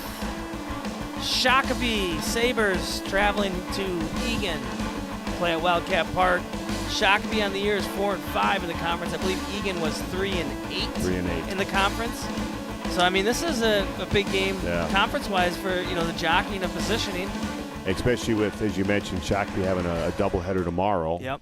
I mean, how quickly things can change. 4-5, they lose 4-6. They lose tomorrow, they're 4-8. Eagan wins today, they're 4-8. I mean, there's a lot of things. Yep. You pull can off a move win up tomorrow, and they'd down. be 5-8. Absolutely. No, they could go from last in the league to close fourth to the or middle. fifth. Yeah, exactly. It's crazy how the margin of victory and defeat is so close with a conference that's so deep. Yep, absolutely. So David Rockford steps in.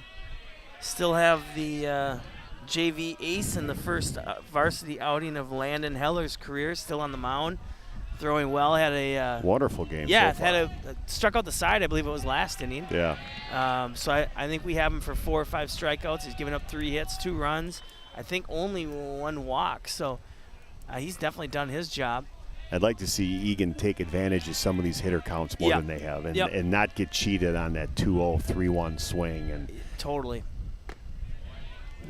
Yep, and what you want to see too is, even if it's 2-0, is look for the pitch that you can handle, and if it isn't there and you don't feel confident, then you just take it for a strike, right? I felt like the first time through the lineup for Eagan, as we watch a kind of another cue ball, that was going to be hit over to Vosper. He bobbles it, gets it over to McGee in time for the first out of the inning. I will say, though, I felt like that first time through the lineup, I felt like Eagan was just a little too antsy, right? They were just kind of giving in to Heller early in the bat. And just kind of rolling over on some ground balls. So DH now is number 22 is going to be George Esser, and he's got the strength to put one up over the old monster. I saw a couple of them go out in batting practice. So hopefully he maybe if he gets an inside fastball, or like you said, he settles in on a curveball on the inside of the hanger. We at this point just need to get some people on base. Right. Big swing by Esser. As we said, Heller throwing a heck of a game here for his first ever varsity outing. I would think a steady diet of breaking balls now that he's up. I would think so too. And there's a curveball in the outside corner. Yeah, it seems like for the most part Heller's been fastball, curveball.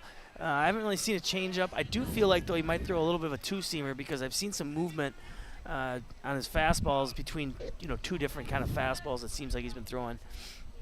Or maybe maybe he has a little bit of a slider in him too. Foul back.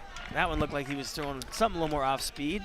Yeah, and it feels and looks like the Eagan hitters are not letting the ball get deep. They're, even like David's last thing. I mean, he's out in front of it, and the end of the bat goes that way. Especially with 2 strikes, recognize it, let it get deep, hit some foul balls the other way, let it go the other way.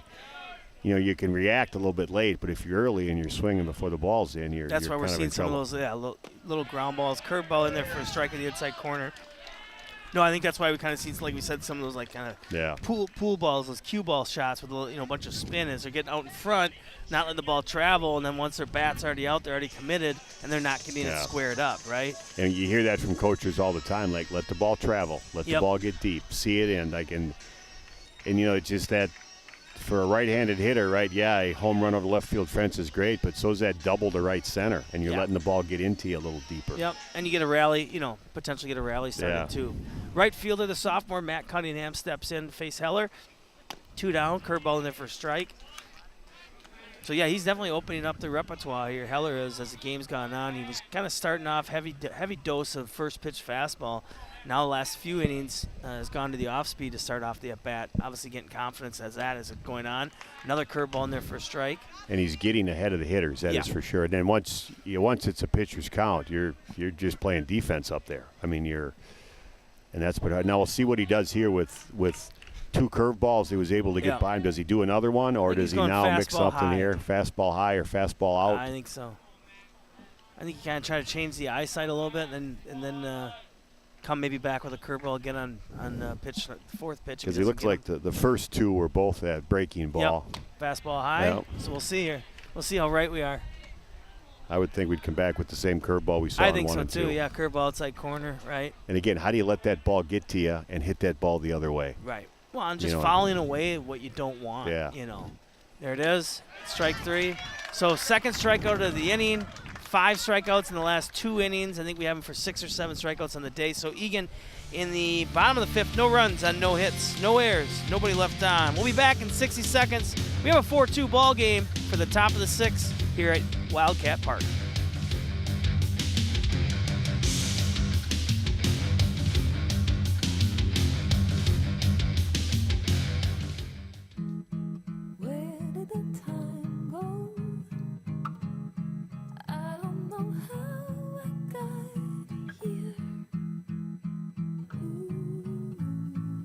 You've done the hard part. You quit smoking. Now do the easy part and get scanned for lung cancer. If you smoked, you may still be at risk, but early detection could save your life. Talk to your doctor and learn more at savedbythescan.org.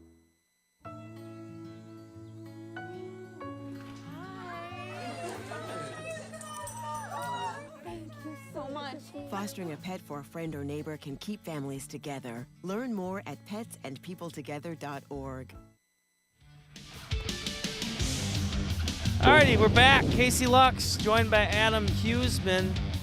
And we hope everything's okay as far as Griffin Fenske's shoulder, because we thought we'd see him maybe a little bit longer. They're going to send him back to first, so he's going to replace Lockemeyer. And then now we're going to see Luke Roiger, the lefty, the stud of the bullpen, come back out. Luke has had a very good senior year. Coach Butler's going to run out of ink in that dugout with all the changes he's making. Yeah, I mean, and you know what? It very well is one of those things, too. Maybe they either had a pitch count that they felt comfortable with Griffin, or without having the lead, maybe you go, well, you know what? Let's save his arm and his innings because we might need him tomorrow, right? So I think Luke, that's a smart thing. And, and you have Luke who's been solid. I mean, you're hoping to get him maybe for 2 innings, and if you have a couple quick innings, then he's ready for tomorrow too. Luke has been a very, very nice. I don't want to call him a nice surprise because Luke has always been, he's not gonna come in and throw 85. He's not gonna blow up anybody, but he's that old traditional crafty lefty, that's around the strike zone and isn't real overpowering, but can mix speeds up a little bit. And as you know, you throw strikes, generally a lot of good things can happen. As we saw today, Eagan's big inning they gave up really started with a lot of walks and then a really timely hit. But Jaden Case had the first hit of the ball game in the 2nd inning. He's going to lead off. He's their right fielder. As we said, Case set to go to Mankato to potentially be teammates with Aiden Byrne, but I can't remember. Would Aiden have one more year after this year? Probably has a COVID year. I believe Aiden actually redshirted too. Oh, sure. Yeah, I think he redshirted. So he's got plenty of time. I believe he's just a sophomore this year. Okay.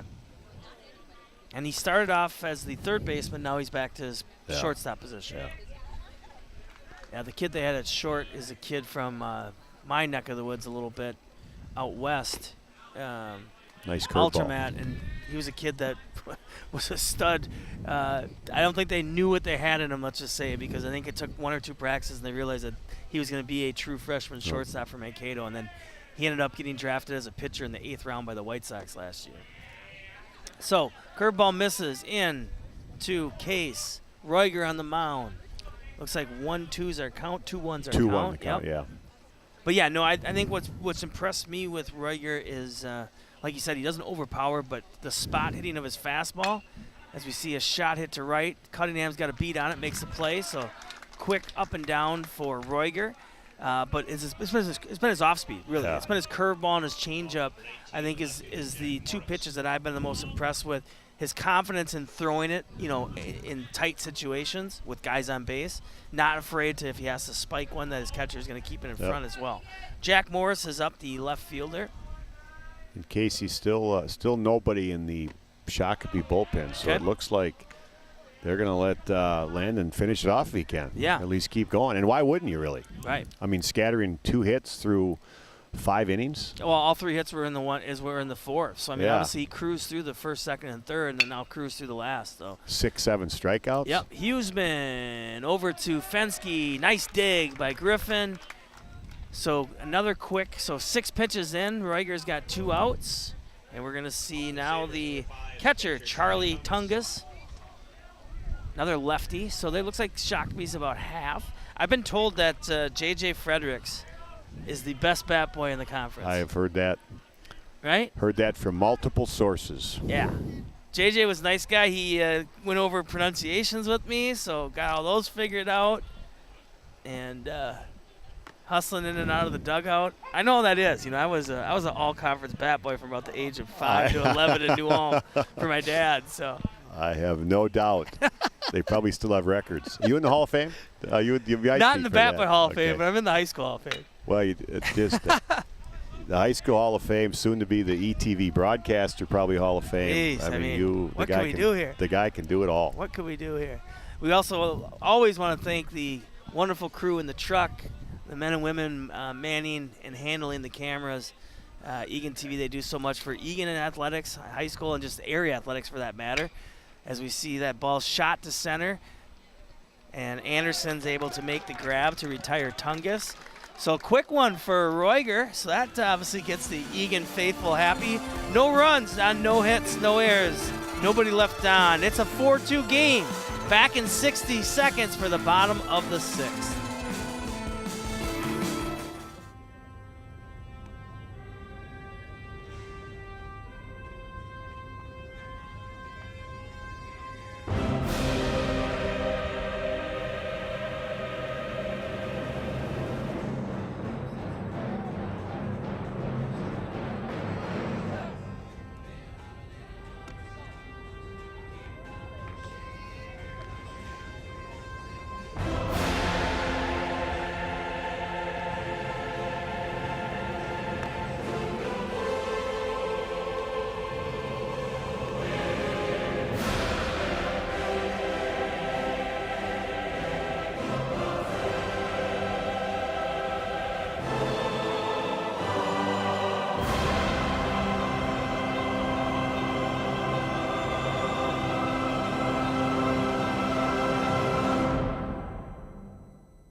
All right, we're back here, bottom of the 6th inning. This game's cruising along. We got a nice golden retriever on the camera here.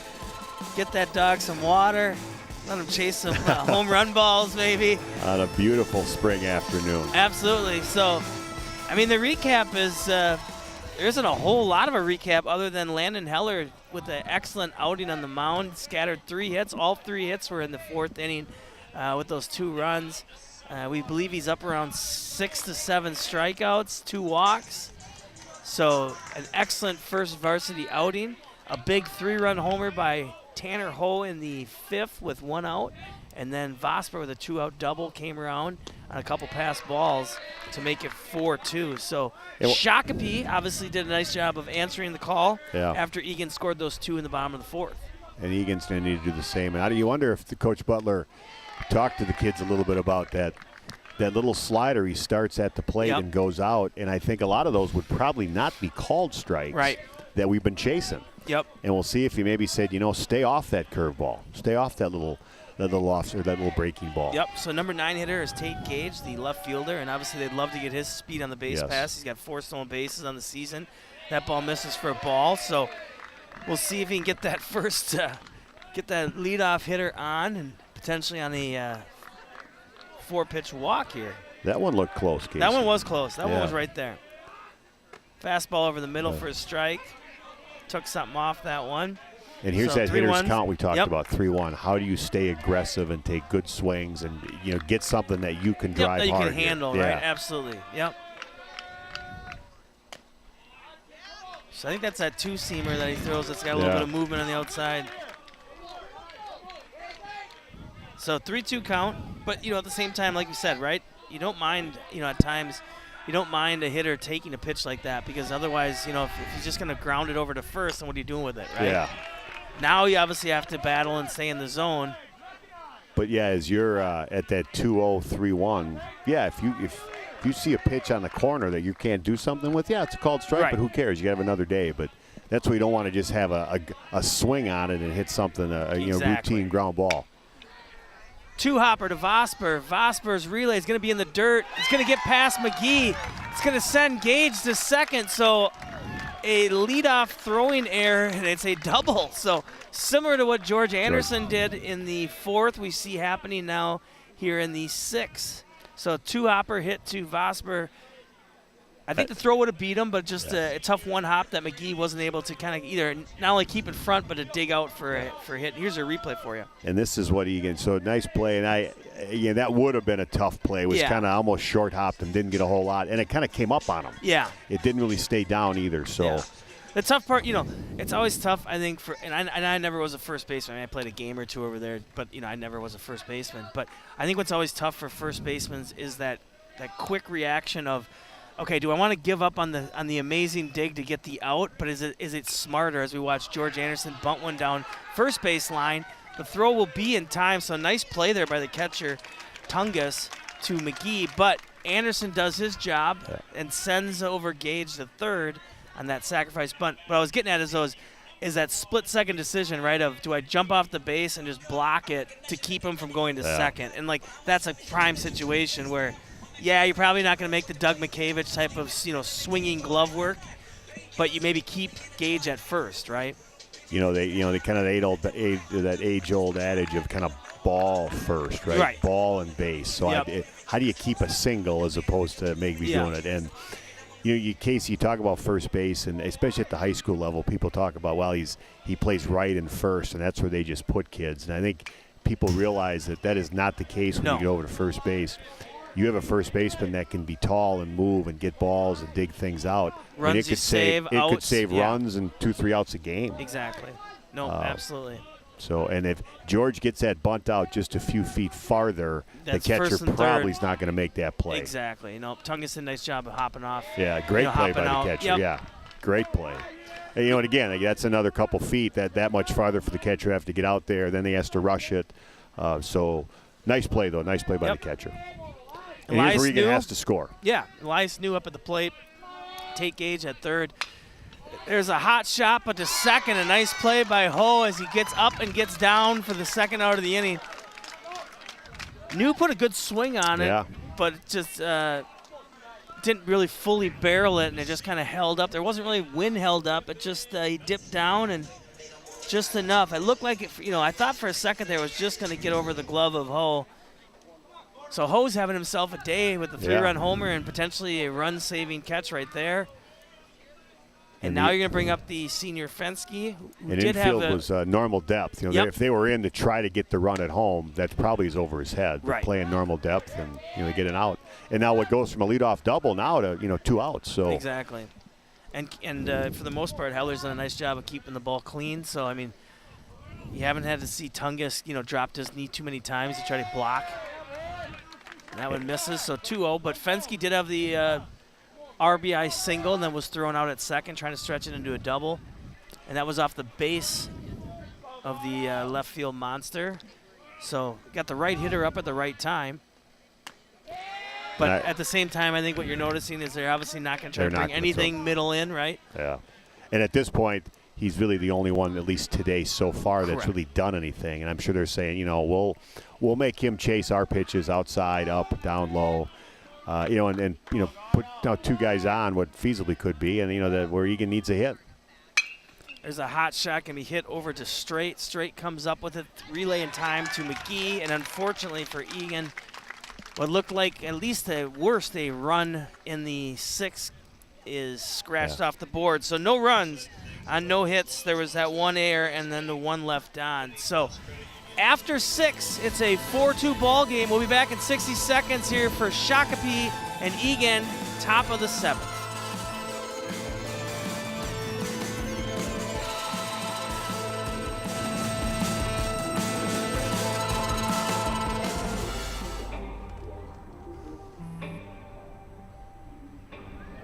I don't know why you're so sad. You've got a roof over your head. You gotta stop with that depressing stuff. That's what white people think. You alright? It just feels like it's coming from everywhere. Do you want to talk about it? You can talk to me if you're feeling sad. Whenever you need to talk, I'm here, okay? How you holding up? Nothing wrong with getting help.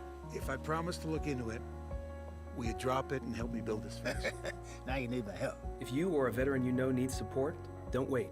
Reach out. Find resources at va.gov/reach. All right, we're back. So here's your upcoming coverage at Eagan TV. So Monday, Prior Lake at Eagan, 4:30 start, softball action. And then you got some girls lacrosse, Farmington at Eagan, Tuesday, a 6 o'clock start. And then we will have our last, at least regular season as of now, baseball outing here on Eagan TV. That'll be Prior Lake at Eagan. That will be next Monday, the 22nd. So that's the upcoming outing. So you got some softball and lacrosse next week on the women's side. And then you got baseball on the 22nd. So we're going to watch Luke Roiger going to come out for the second inning. And he's going to be facing, I think we have a new hitter here, which we do, Brandon Pancake. So he is batting for Turcotte. Braxton Pancake. And he's batting for the center fielder, Ben Turkett. It's like a senior first baseman.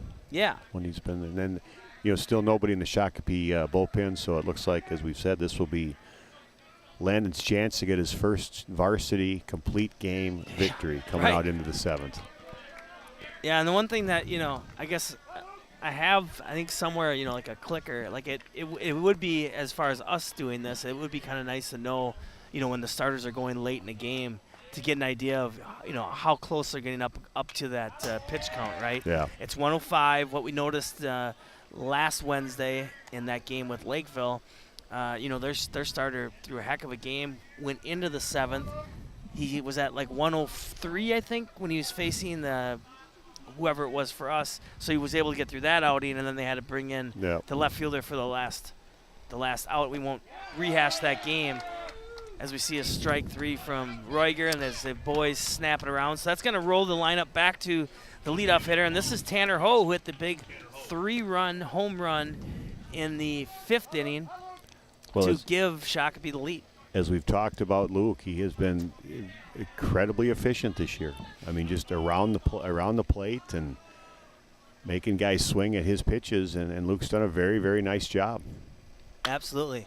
So Ho keeps his day going with a base hit up the middle, so he has a single and a home run and was robbed of a potentially double or triple. So he could be sniffing on a cycle potentially here if George doesn't steal that double or triple up the middle from him. And made a nice play last inning on Elias that, saved a run. He might be my Raising Cane's or Chick-fil-A player of the game as of now. So. It's pretty early. But a 3-run homer when it's a 4-2 game, it's pretty obvious pick, right? He's definitely seen the ball well today. Win Straight, the shortstop now, batting with 1 out here in the top of the 7th. 4-2's our score. Shakopee leading Eagan. Curveball just misses on the inside corner. Shakopee out hitting Eagan 6-3. Shakopee has 2 errors. Eagan has 0. But unfortunately, on the Eagan side, Eagan has too many walks from their pitching staff, and Shakopee's taking advantage of it. And a timely hit. Absolutely. So Ho was going to take off and steal there. He's going to get the base, and that, I don't know if that was crossed wires between fastball and curveball, or just not squeezed there by the catcher Lunenborg. But the kind of way he reacted, it looked like he was expecting off speed and it was a fastball or vice versa, but it's always hard to know. 2-0's our count. Ho at second. And the tricky thing will be, when they get up to, it'll be Vosper then Duncan, but if there's still runners on base, will they still go with that shift versus Alex Duncan, the DH, right? Or play him a little bit more straight up. Fly ball hit out to left. Gage has to take a couple steps back, makes the play. That's going to keep Ho at second. So Roiger doing his job after giving up that 1-out single to Ho. And then we're going to see the third baseman, Ryan Vosper, up with 2 outs here. Eagan, for the most part, has kept their defensive alignment the same. So you see the replay here, just a kind of a can of corn. Yeah, fairly routine fly ball, and Tate does a nice job getting under it and getting the ball back in. And 2 outs, and hopefully he can get this third one and then have one more crack at it here in the bottom of the 7th on what is a record fast game. Yeah, absolutely. Absolutely. And as you said, we started about 7-8 minutes late, and we're Yeah, we're under, not we're even under 2 hours. Yeah, not even 2 hours in. So hopefully it can be extended long enough for Eagan to pull out a 5-4 victory. Yeah, Eagan Faithful has been waiting for a comeback win, Yeah. right? I think the boys have been waiting for a walk-off because they haven't had one at home yet. Ball's getting the dirt. That's going to send Ho over, throw down. Bang, bang play, but Ho gets his hand in on time. Yeah, good recognition there, ball in the dirt, take a jump. And those are those things we talked about just playing the game in terms of base running, reading the down angle, knowing when to go. Yep, force that throw. I mean, if that ball gets by Will, then they're able to add another run on the board. Although you don't want to make the third out at third, but especially with your number 3 hitter up, curveball hangs. So 3-0. I don't think Luke's on purpose here is pitching around Vosper, but he also will get the benefit of going lefty-lefty though with Duncan coming up next. And you'd also have a force with Vosper at first if he does indeed walk him. There's a fastball in there for a strike. And you just saw that replay just a second ago. Tanner was in there. Good secondary. Pretty easily, yeah. Yep. Yeah, good secondary, good read on the ball in the dirt, good down angle read, and free 90 feet, as they say. Yeah, right. So 3-1s are count, 2 outs. Luke Roiger on the mound. Ball smoked, but it's going to be foul. I don't think that one would have gotten out, but that would have definitely been in the top 5 feet of the fence. It would have been off the wall. It would have been probably a stand-up double. But, just a loud foul ball, right? Yeah, loud strike, I guess, as they say. Yeah, tall wall here. What is that? Do you know how many feet that is? I don't know what it is. I would guess that's all of 25 to 30. I would guess 30. Yeah, I'd say 30 is probably that line. 3-1 pitch popped up. Cunningham got a beat, and he makes the play. So, with that being said, in the top of the 7th for Shakopee, the Sabers, no runs on that one hit by Tanner Ho. No errors and 1 left on. Do you smell a comeback? We'll be back in 60 seconds for the bottom of the 7th, 4-2 ball game here at Wildcat Park. My character Shazam knows all about growing up in a family full of teenage superheroes. They're bold. Where's everyone going? To fight crime? Okay. Adventurous. There's never a dull moment. And no matter what happens, they'll always have your back. All they need is a place to grow and be themselves. And the best part is, you don't have to be a superhero to adopt a teen. Learn more about adopting a teen from foster care. Visit adoptuskids.org. You can't imagine the reward.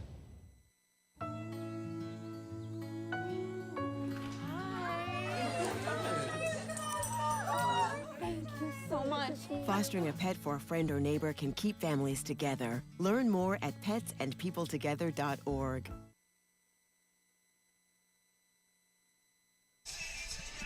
Okay, we're back. Casey Lux, joined by my left-hand man, Adam Huseman. 4-2 game. Looking for some mojo magic.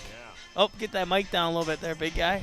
There we go. I didn't read that in the man. Yeah, we need a mojo magic. Eagan needs a little bit of a comeback here. They at least they need to make it interesting. Get some guys on base, and then those ground balls, you're a little bit stiffer when you try to field it, and you're a little clutch. So how do you get some guys on base? And the good thing for Eagan, they do have the heart coming up, so they got 4, 5, 6. So you got the senior Will Huseman, third baseman, set to go to Concordia St. Paul to continue playing baseball next year, but he's not in a hurry to get to college by any means. I know his father knows that, and I don't think they want him out of the house just quite yet.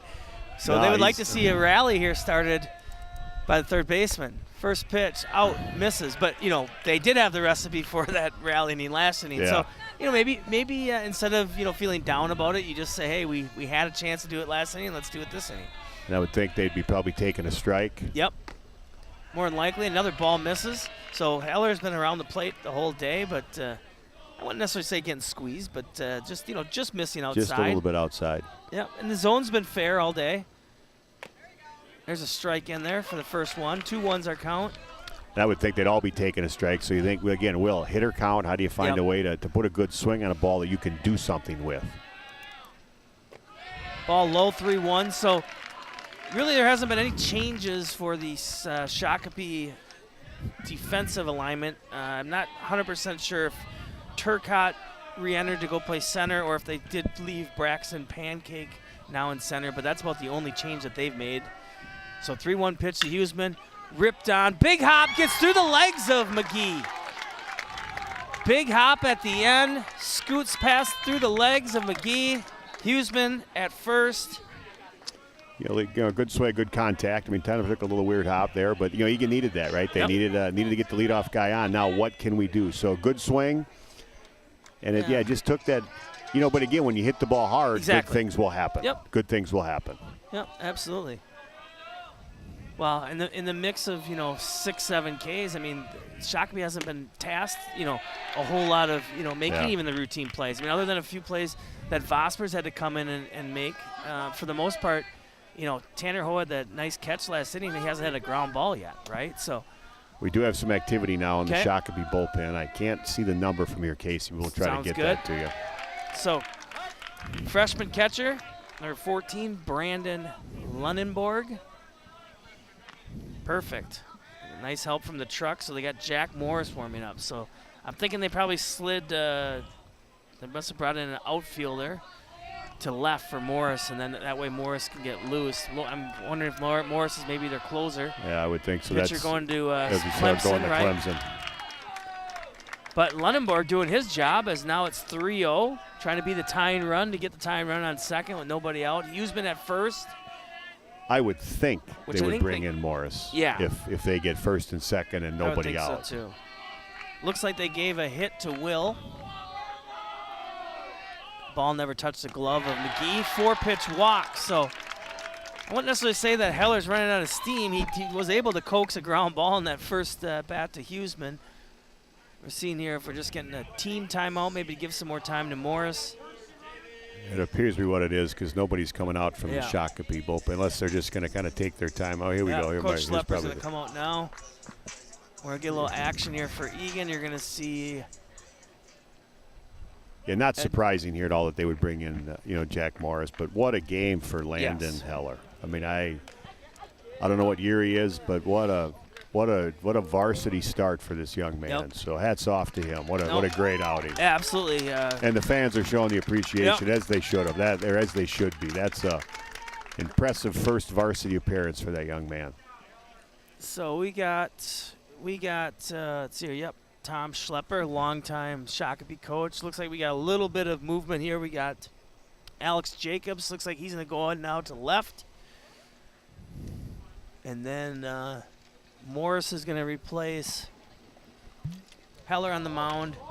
I think for a short period of time. Can't see that number, but we had somebody else playing left. So we'll see what Morris's stuff here is made of. Well, the Jack Morris from the 80s and 90s was pretty good. Yeah. And I'm guessing Jack must be as well because, as you said earlier, he's going to Clemson next year. And I don't know if he's going to Clemson as a pitcher. I assume he is, but I don't know. I didn't get a whole lot of info from Coach Schlepper, but I mean, he just put on their right-hand pitcher, so I'm guessing that means either on a relief fashion or maybe a starter. Yeah. I mean, they're bringing him in a relief setting here, so feels like that's he could be their closer. I mean, obviously we saw how strong his arm was on some of those relays from left field. Yeah. And then you're going to have Ryan Eckerly will be the designated, or will be the courtesy runner for the catcher, Lunenborg. So, what Eagan does potentially have going for him here, though, is, Morris has got to come in and throw strikes right away out of the gate, right? So, you don't want your guys to be, it's that, what do you want to call it, that fine line of being too aggressive and being too passive at the plate, right? You don't want to go up there looking for a walk, but at the same time, you can't be going up there and swinging at the first or second pitch when it's outside, right? He's got to come to you. He's got to throw strikes. Like you said, more than likely they're going to be working the count, and they're obviously happy to have David Rockford up too, with having somebody with experience come up in this situation. And we'll see if Coach Butler goes to his bench at all here. I know you got Joe Anderson still on the bench. You've got some other guys that you can maybe do something with based on what he sees and what he likes in the matchups. Yep. You got Lockemeyer, who's a lefty, right? That could be an option with a righty-lefty. Alrighty, so now we get to see if we get some either free baseball or get some exciting finish here at Wildcat Park. So David Rockford steps in, like I said, batting .276 on the year, a double, a triple, 4 RBIs, 3 runs, 4 stolen bases. Eckerly has 2 stolen bases himself, but he's obviously landlocked because he has Huseman in front of him at second. So Morris's first pitch to Rockford. Shows a bunt and does bunt. Morris picks it up cleanly. Relay in time to McGee. Rockford does his job. Gets Eckerly to second and Huseman to third. And now we see what type of games Coach Butler kind of plays here. Looks like he is going to pinch hit Joe Anderson here. Yep. Okay, so Joe Anderson will pinch hit for what was the DH, George Esser. Nice job by Morris hopping off the – I mean, that was a bang-bang play too right there. I mean, for a ball that was bunted straight back to the mound, I mean, David Rockford was about less than a half a step away from an infield single. You can see Coach Butler talking to his runners and Huseman, Eckerly, and Anderson on what he wants to try to set up here with second and third. This is the thing, too. Yeah, real close play at first. I mean, this is the thing, too, that I'm sure that's being talked about as well is, you know, let's say there's a ground ball to short, right? Maybe even second, but let's say ground ball to short or third, is that your runner on second, which will be Eckerly, to take a big round and maybe even try to come in and score 2 runs on the ground ball, right?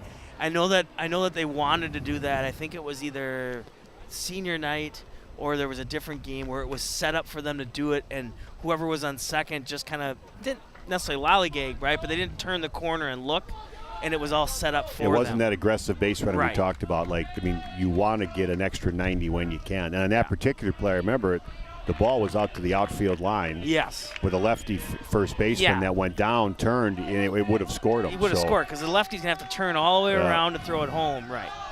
Okay, so Joe Anderson gets a step in. See if he can have a moment. He has a triple on the year, 3 runs scored as well. A triple will be taken, but a single will be just as good. Pickoff play. Not in time from Morris to straight. I was just thinking, not a bad time for a back pick and get people excited. And Yep. And a lot of times you'll see that too, right? You see that even before the pitcher will start the at-bat, they try that pickoff play right away. You know, just in case they have something planned on the offensive side. Fastball is low. So for the most part, we've seen Morris has thrown fastball. I haven't seen any off-speed yet, but then again, it's only been his second pitch here because that first pitch to Rockford was a sacrifice bunt. Joe Anderson at the plate, 1-0 count, squeezes on, ball gets by. That'll work. Ball gets by Tungus. Huseman comes in. So Eagan able to score a run without even having to put the ball in play. Well, a potential squeeze situation that couldn't have worked out any better for Eagan. I mean, to be able to get a ball on this and 2-0, and you're not. He may do it again. You don't know now at this point.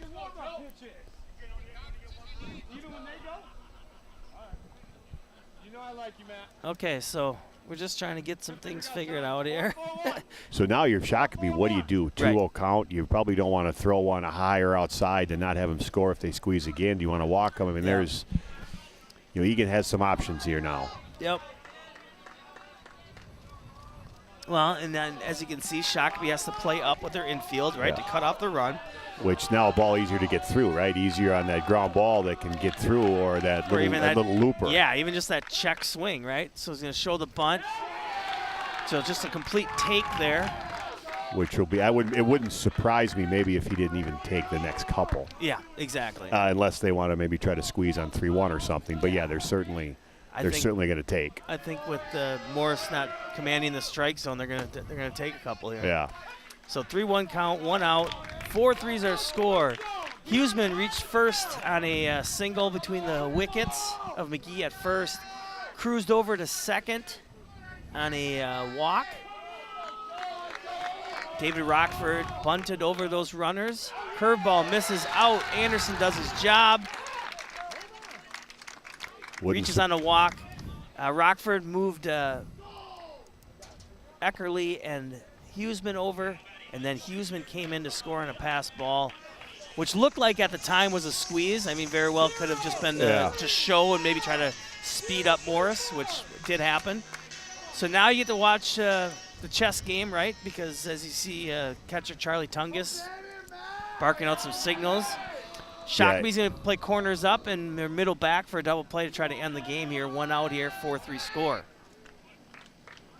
Yeah, is Coach Butler going to send Joe here? Is they going to squeeze him? They still want to stay on the double play, right. So I would think they would be. And if you send Joe, I mean, you have to trust that he's going to be smart, and if he doesn't think he's going to make it, he'll stay in a hot box, right? He's going to do a straight steal, pump fake by Tungus. He's going to keep Eckerly at third, excuse me. Yep. Not surprising. Nope. I mean, you had to get out of the double play there, so. Well, and they're able to do it, and they're able to do it so early in that bat, which is the key thing, right? Because now you're still giving Cunningham, 3 strikes some potentially, options. Right? So now the excitement is that Joe Anderson is the winning run on second base, and he's going to be able to take a big lead because Straight and Ho are playing up to cut off that run. And now a base hit, wins it for Eagan. Base hit makes everybody in Eagan go crazy, right? Oh, they're going to walk him to set the force up again. And again, I don't know that I mind this shock because at this point, that runner doesn't matter. Right. So at least gets all the forces.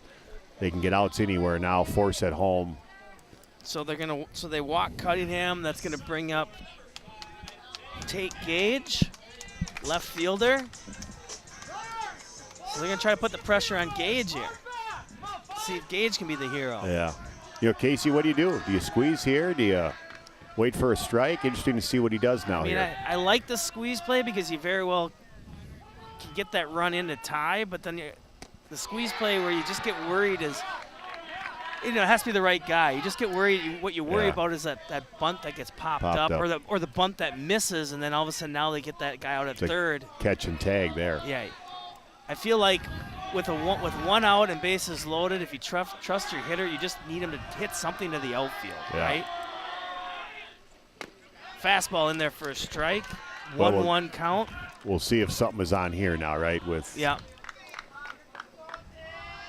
I've been kind of watching the Shakopee outfielders. I thought they'd be playing in because, fly ball, they're going to need to be able to find an area that they can throw home.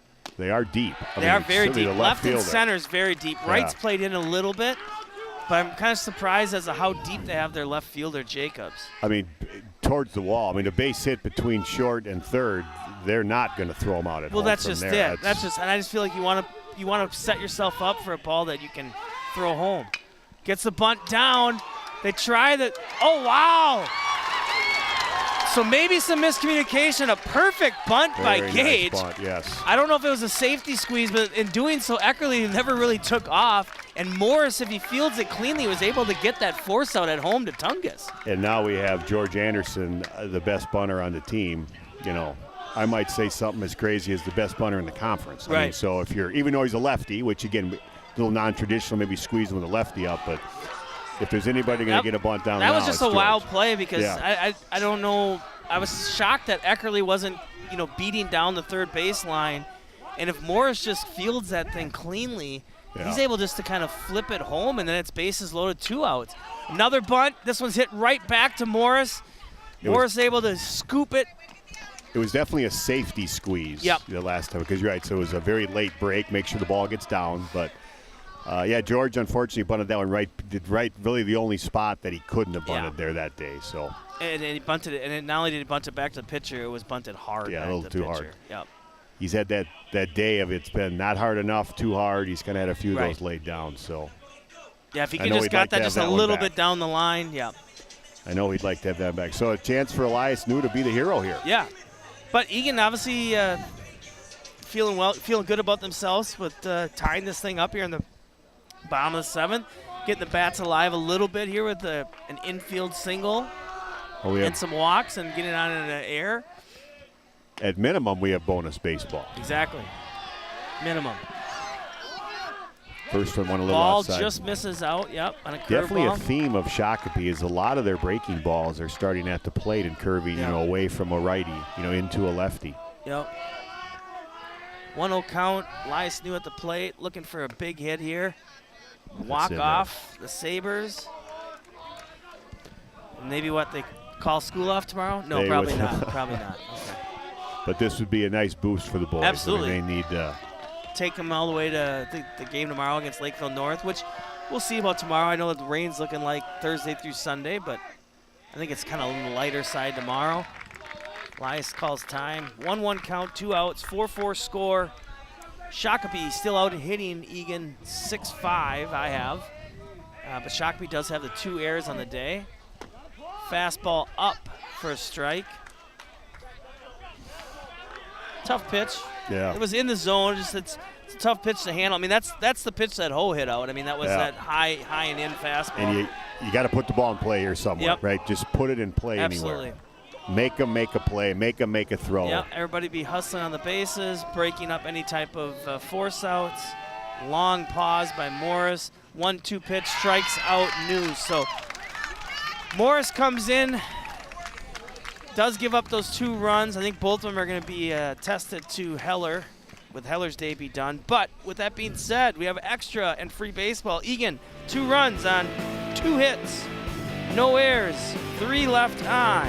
4-4 is our score. We'll be back in 60 for the top of the 8th. Shakopee at Eagan.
All right, back, top of the 8th, our first, at least on TV, Eagan TV extras this year. I know there was an extras early in the year, right? Yep. I think the first week of the season.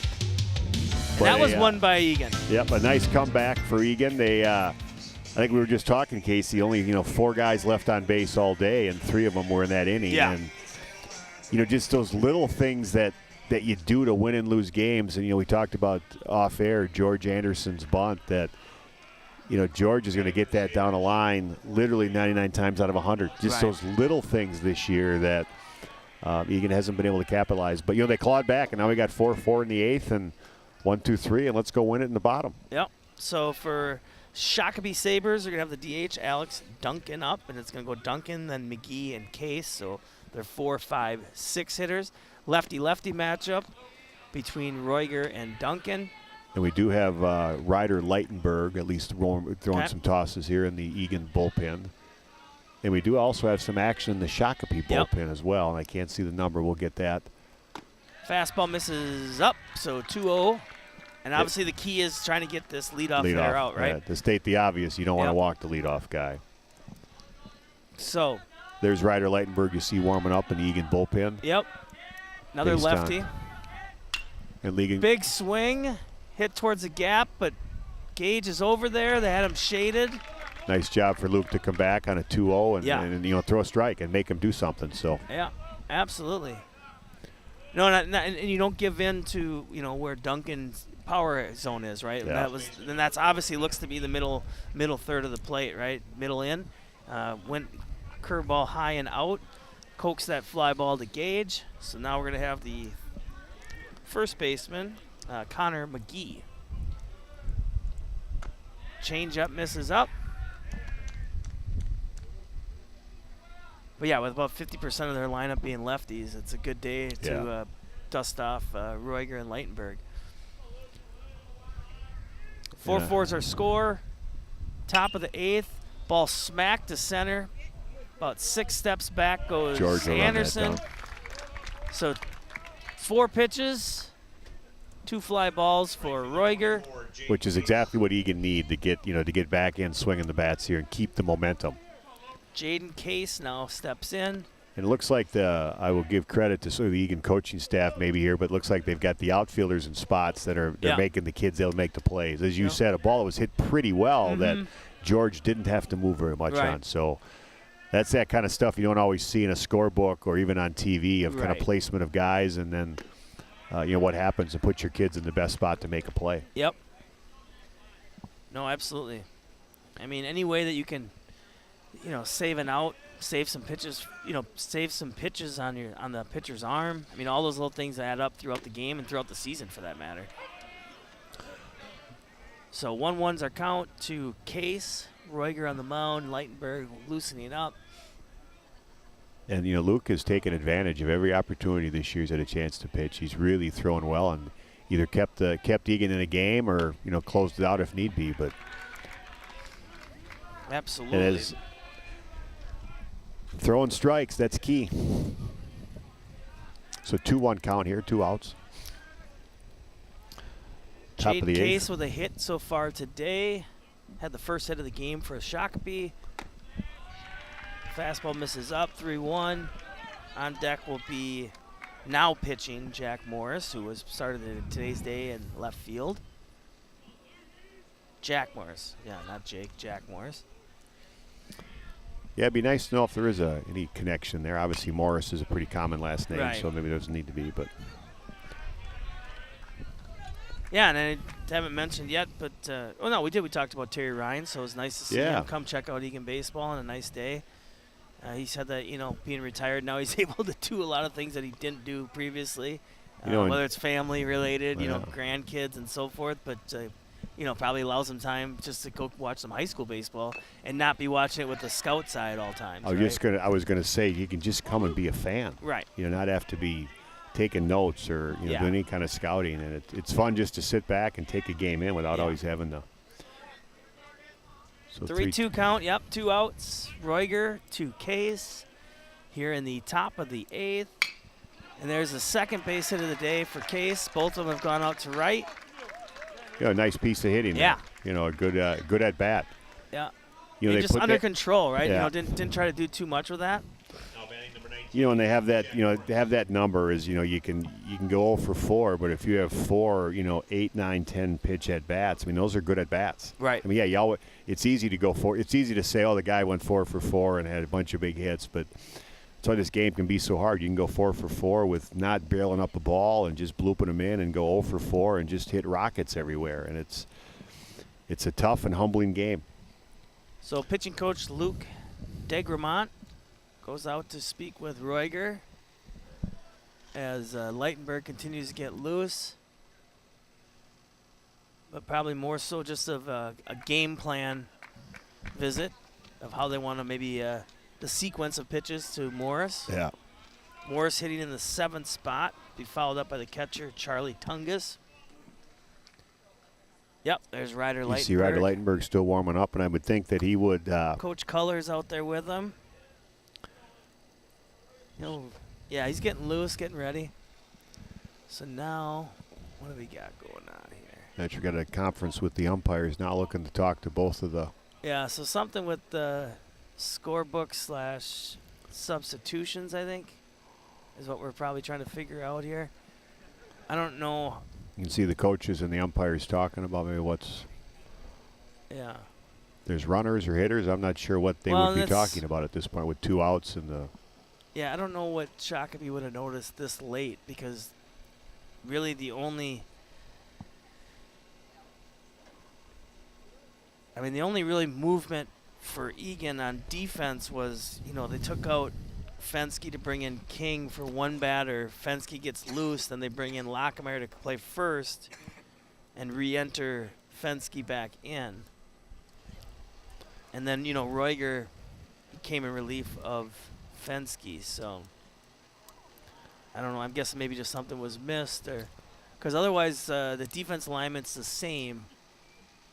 Those were just Joe Anderson just pinch hit, and then was re-entered. Or actually, they could have just dropped the DH and. Well, that's what I thought. That's maybe what they're did. talking about. Yeah. That's what it might be because Esser was the DH for Illa. I don't know how that's gonna work. Joe hit. So then you drop the DH. So then now I'm wondering who did if Joe? Roiger would have to hit now. Yeah. That next time through, but I don't know what they're. This late into the switch is interesting to know what would have happened now with 2 outs, but. Yeah. Yeah, because the only movement. What's always so tough with some of these is like when you're making these changes is the common, it's not just communication from A to B. It's A, B, and C, right? Because it's, one team is communicating to the ump what it is. Now the ump has to make sure he charts it correctly. Then he has to make sure he communicates it to the other team so that way they have it charted correctly, right? Yeah. Because all of a sudden now you get into the 8th inning and now there's the confusion as to what's what and where is everybody. So now it looks like Coach So Butler they is have to going to go make to, so they're going to Lightenberg? Is going to make a pitching change. Or do you think it was a pitch count? It couldn't have been a pitch count thing, would it? No, because Luke just came in. Yeah. Well, I mean, he came in the 6th, right? So, okay, well, we'll find out the answer after the game. Unfortunately, the viewers won't. Maybe I'll punch something in the comments as to what this was all about. I mean, if it was just a pitching change, but it wasn't even. Well, it wasn't like we were trying to get more time. The umpires. I don't think there was anything conversation. illegally done because Morris is still the hitter. It's not like he's getting a free base. They haven't moved up to Case, so I don't know. That's an interesting one as to what that all was, but it looks like it's all figured out. So. When comes senior Ryder Lightenberg to hopefully finish it off here with 2 outs. It looks like Coach Butler, the umpire, is still talking about what was going on, and clearly maybe something had to be going on with Eagan that they're having this discussion. Either something wasn't communicated or just something was missed on Shakopee's side with one of those many changes. Yeah.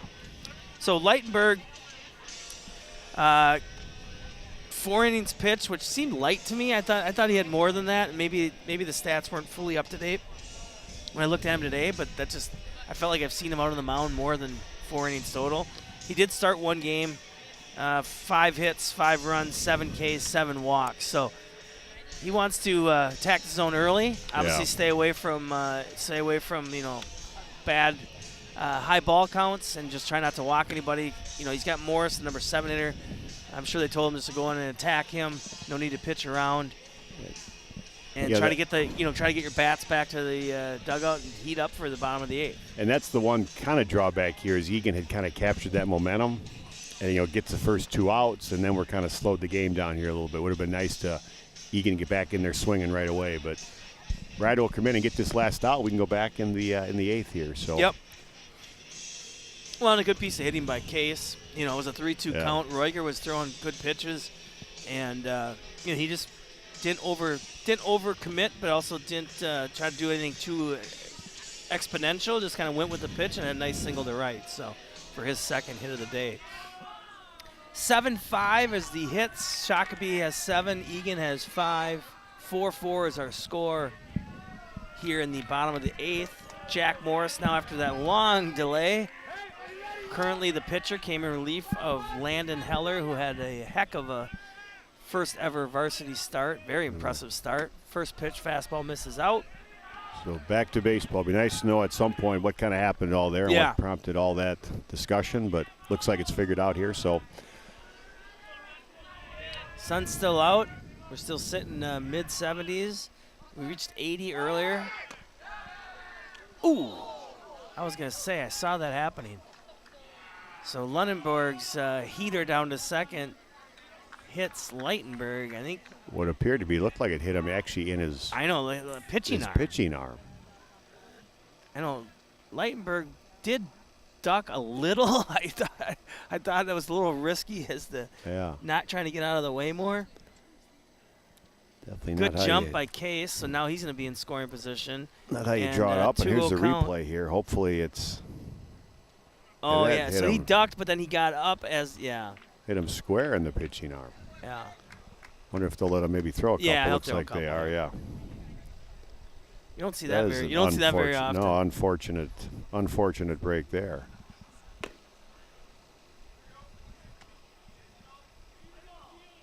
No, you've called a lot of games, Casey. You're right. You don't see that play every day. I mean, you see it like whiz over a guy's back or Yeah. head, you know what I mean? But it's rare to actually see it where he hits the guy. Who was trying to duck. Yeah, well, he did, but then he also just tried getting up too quick, like he thought it was already past him. Okay, well, after all that, it's 2-0, 2 down. Morris at the plate. Egan's play is going to be at first now with Case stealing second. So the go-ahead run is sitting at second base. Fastball misses up, 3-0 count. They do have first base open. He would go lefty-lefty as the catcher Charlie Tungus is up. I mean, maybe not the worst thing in the world, but obviously you don't want to just give a free base. Well, yeah. Is your first batter that you faced. Got to throw some strikes here this at bat. There we Gets go. a strike, outer half. Yeah, because at this point, any potential base runner is just another. Exactly. Yep. You more don't want to runs say you it, have but to yeah, get. it could be another run added onto the board, Yeah. right? Yeah, I mean, it didn't seem like Shakopee had a whole lot going in the inning that they scored their 4 runs, and all of a sudden 2 guys are on base because of walks, and boom, inside fastball goes over the fence for Tanner Ho, and it's a 3-2 game. And then Vosper hit a 2-out double, in the 5th inning as well. He came around to score and got over to third on a pass ball and scored on a pass ball. So that's how they were able to get their 4 runs in the 5th to answer Eagan after they scored 2 in the bottom of the 4th. So 5-pitch walk to Morris. That'll bring up the catcher, Charlie Tungus. 2 outs. There'll be a little lefty-lefty action now. Well, if you're Eagan, you don't want to get to the top of the order because that's the damage has been. Yeah. Tanner Ho has been swinging a very hot bat today. Yeah, absolutely. The only time he hasn't reached base is on a amazing play by George Anderson to rob him of a double or triple in the gap, left center gap. We got a pinch hitter here for Tungus. It's gonna be number 10, Nicholas Briggs. It's like a senior catcher here. Okay. I'm guessing they'll re-enter Tungus. You probably don't want to bring in a catcher cold off the bench, for the bottom of the 8th. That would be a tall order. Right. And hopefully we can get to the 8th still tied. Right. 2 outs. And here's where the coaches would tell the infielders, save a run by keeping the ball in front of you. Yep. Don't let anything between your legs, and obviously key to keep the guy on second base from scoring. That's the main job. Yeah, and but keep the ball in front of you. Eagan also just trying to find their first conference home win of the year. Yeah. It feels like we've done so many because most of them have been on Eagan TV, which we've been very thankful of, and just haven't been able to get that early win here at home. With their only home victory so far coming against Grand Rapids in the non-conference Saturday game. 1-0 count. That fastball was right there, but just misses in. And nobody in either bullpen, so they're going to ride with who they got at this point. Ride with Morris, ride with Leitenberg. Pinch hitter is Nicholas Briggs. And I would think they're probably going to be taking a strike if you're Shakopee. I would think so, too. I mean, they're going to. Yeah, especially since, Ryder's only thrown 1 strike in his 6 or 7 pitches on the mound. Case at second. Just misses low, not by much. I think it's just coming across the zone just a little low. Yep. Morris at first. Case at second. Nicholas Briggs is our hitter. 2-0 count, 2 down, 4-4 score. Top of the 8th. South Suburban Conference action. Shakopee trying to go ahead here. Pitch from Leitenberg. Outside corner misses. Ball 3-0. So both at bats. Leitenberg's reached 3-ball counts. 3-0 counts. That one didn't miss by much, that's for sure. That was just on the outer edge, but we got to throw some strikes. Yeah, it's just when you're not in control, then you can't throw the pitches in the spots that you want. So now we're going to see the center fielder, Ben Turcott. And we do have somebody up in the Eagan bullpen now, number 33. Yep. I think that's Trevor Langenberg, I believe. You are correct. They don't want to get to Trevor because that means more than likely they'd be down 5-4 at that point if they want to make a pitching change. So. Well, now you got bases loaded, force all over the place. Eagan really wasn't able to take too much of advantage of bases loaded in the 7th, so we'll see what Shakopee does here in the top of the 8th. Infielders can easily step on it. First pitch in there for a strike, so Ryder comes through with his fastball. Outs anywhere now. Now we just field it and find a base. And as we mentioned, it's very important to do what they can to get Turcotte out, because you have Tanner Ho coming up, and if he does come up, that's going to mean that they have the lead already. And that's the last guy you want up today if you're Eagan. Swung on, heater, missed up high. So now Leitenberg in his first situation of being up in the count. Now he's 0-2. So now we can see what he wants to go to. Is going to be a, the one thing he does, you don't want to spike a curveball here, Adam, because you're going to put a lot of pressure on your catcher to keep that in front. But I could see like off speed, outside corner, which maybe we're looking at now, or a fastball outside. Comes right back to Ryder. Ryder flips it to first, but I think we're going to get catcher interference, which don't see that happen very often. Well, we've seen a fair amount here this inning. Yeah. Half of Eagan's already running off the field. Leitenberg does a nice job. I think that was, too good of a pitch. I think they were trying to throw that low and out. It looks like Lunenborg, we'll get the replay, Lunenborg just maybe reached out just a little bit, got a little excited. The ump, clearly called it right away. Right. And, the hitter turned around, so clearly there's not much you can do there. I think, that's what Coach Butler's just trying to figure out. I don't know if you can. Yeah. It looked like he got kind of the webbing, of his glove.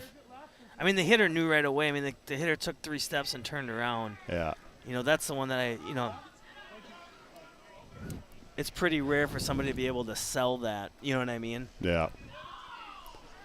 I don't. Well, one of the few ways you can get to base or first without a base hit, right? We've seen that. I was going to say, that's just as a weird one, because is that even considered an at bat?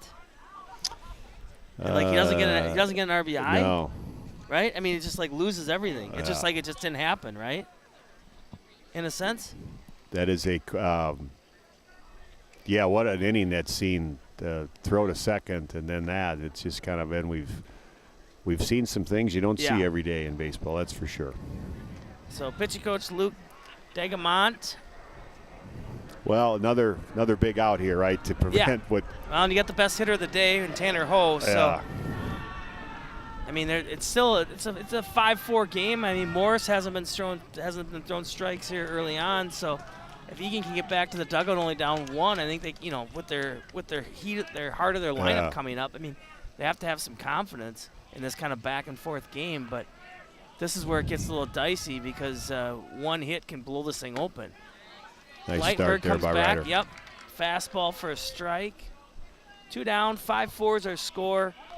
Shakopee takes that lead on that catcher's interference. That was the number 9 hitting Turcotte. Leadoff hitter is a second baseman Tanner Ho, had a 3-run homer in the 5th, had a single as well in the 7th. Ball misses out. And had what would have been a single or double if not for a great play by George I think it Anderson. would have been double or triple, right? Clearly swinging the bat well today, Tanner. So, as we said, not the guy you want up if you're Eagan. But Morris at third, Briggs at second, Turcotte at first. 1-1 count. Leitenberg's pitch misses out. Pass ball. There might be a play at the plate, and there isn't, as Morris comes in to score. Just something you can't have happen when you're fighting for every single run. I don't know how that was missed. I don't know if that was a cross sign, because it wasn't in the dirt. Just a fastball that Lunenberg just didn't extend on. That's a tough one. 2-1 count, 2 down. So the force is gone now, as we have Briggs at third and Turcotte at second. Ho at the plate, 2-1 count. Big swing. Walks and a catcher interference and a pass ball. So it's just not. Not the cleanest inning here for. There's only one hit, and that was the hit by Case, and that was way back to start the inning. It's not like they've strung together some drag bunts or singles or doubles.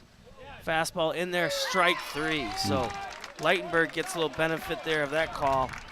So, but in all that happening, In the top of the 8th, Shakopee does get 2 runs on only 1 hit. There was 1 error and 2 left on. Our score is 6-4. We'll see if we get another comeback here in the bottom of the 8th. We'll be back in 60 seconds for more Shakopee and Eagan.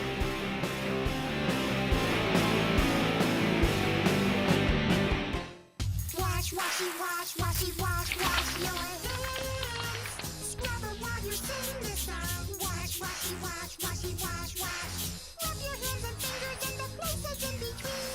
Using soap and water makes your hands so clean. Wash your hands. Great job, you're almost done. 5, 4, 3, 2, 1, now dry. Wash your hands for 20 seconds, just like Elmo.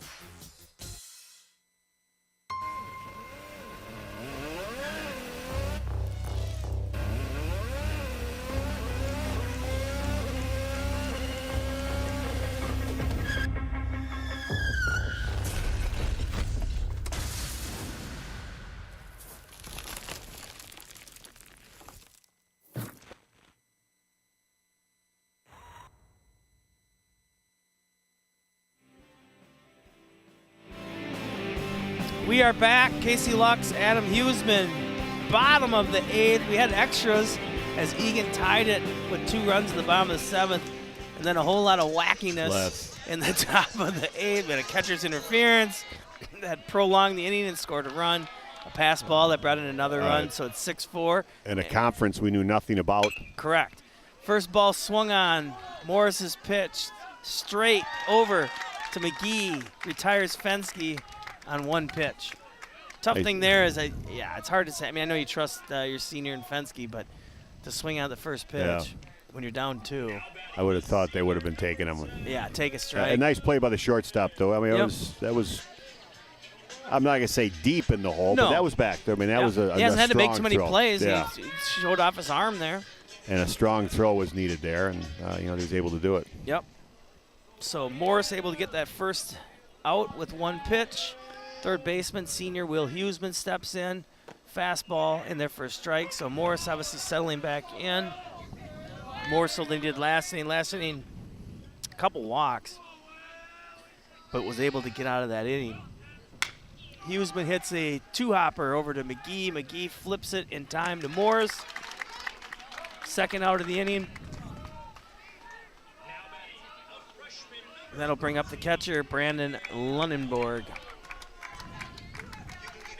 So Morris, and quite the difference in innings as he's only throwing 3 pitches here in the top of the 8th, whereas last inning was having a hard time finding the zone with a lot of high ball counts. So Lunenborg trying to keep the game alive. Fastball misses up.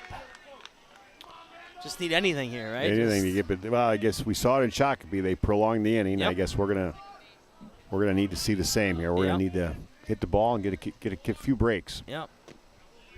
Fastball in there for a strike.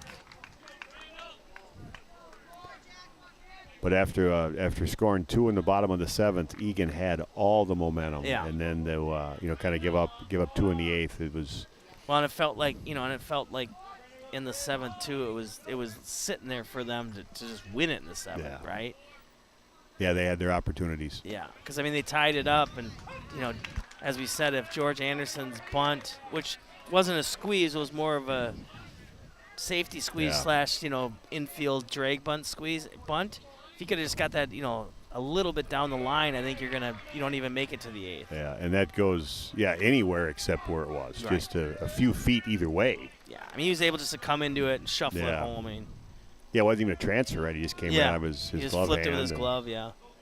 2-2 count, 2 outs. Lunenborg up, swing on and miss. Tungus relay will be in time to McGee, and another tough loss for the Wildcats here at Wildcat Park. So Eagan, no runs, no hits, no errors, nobody left on here in the 8th.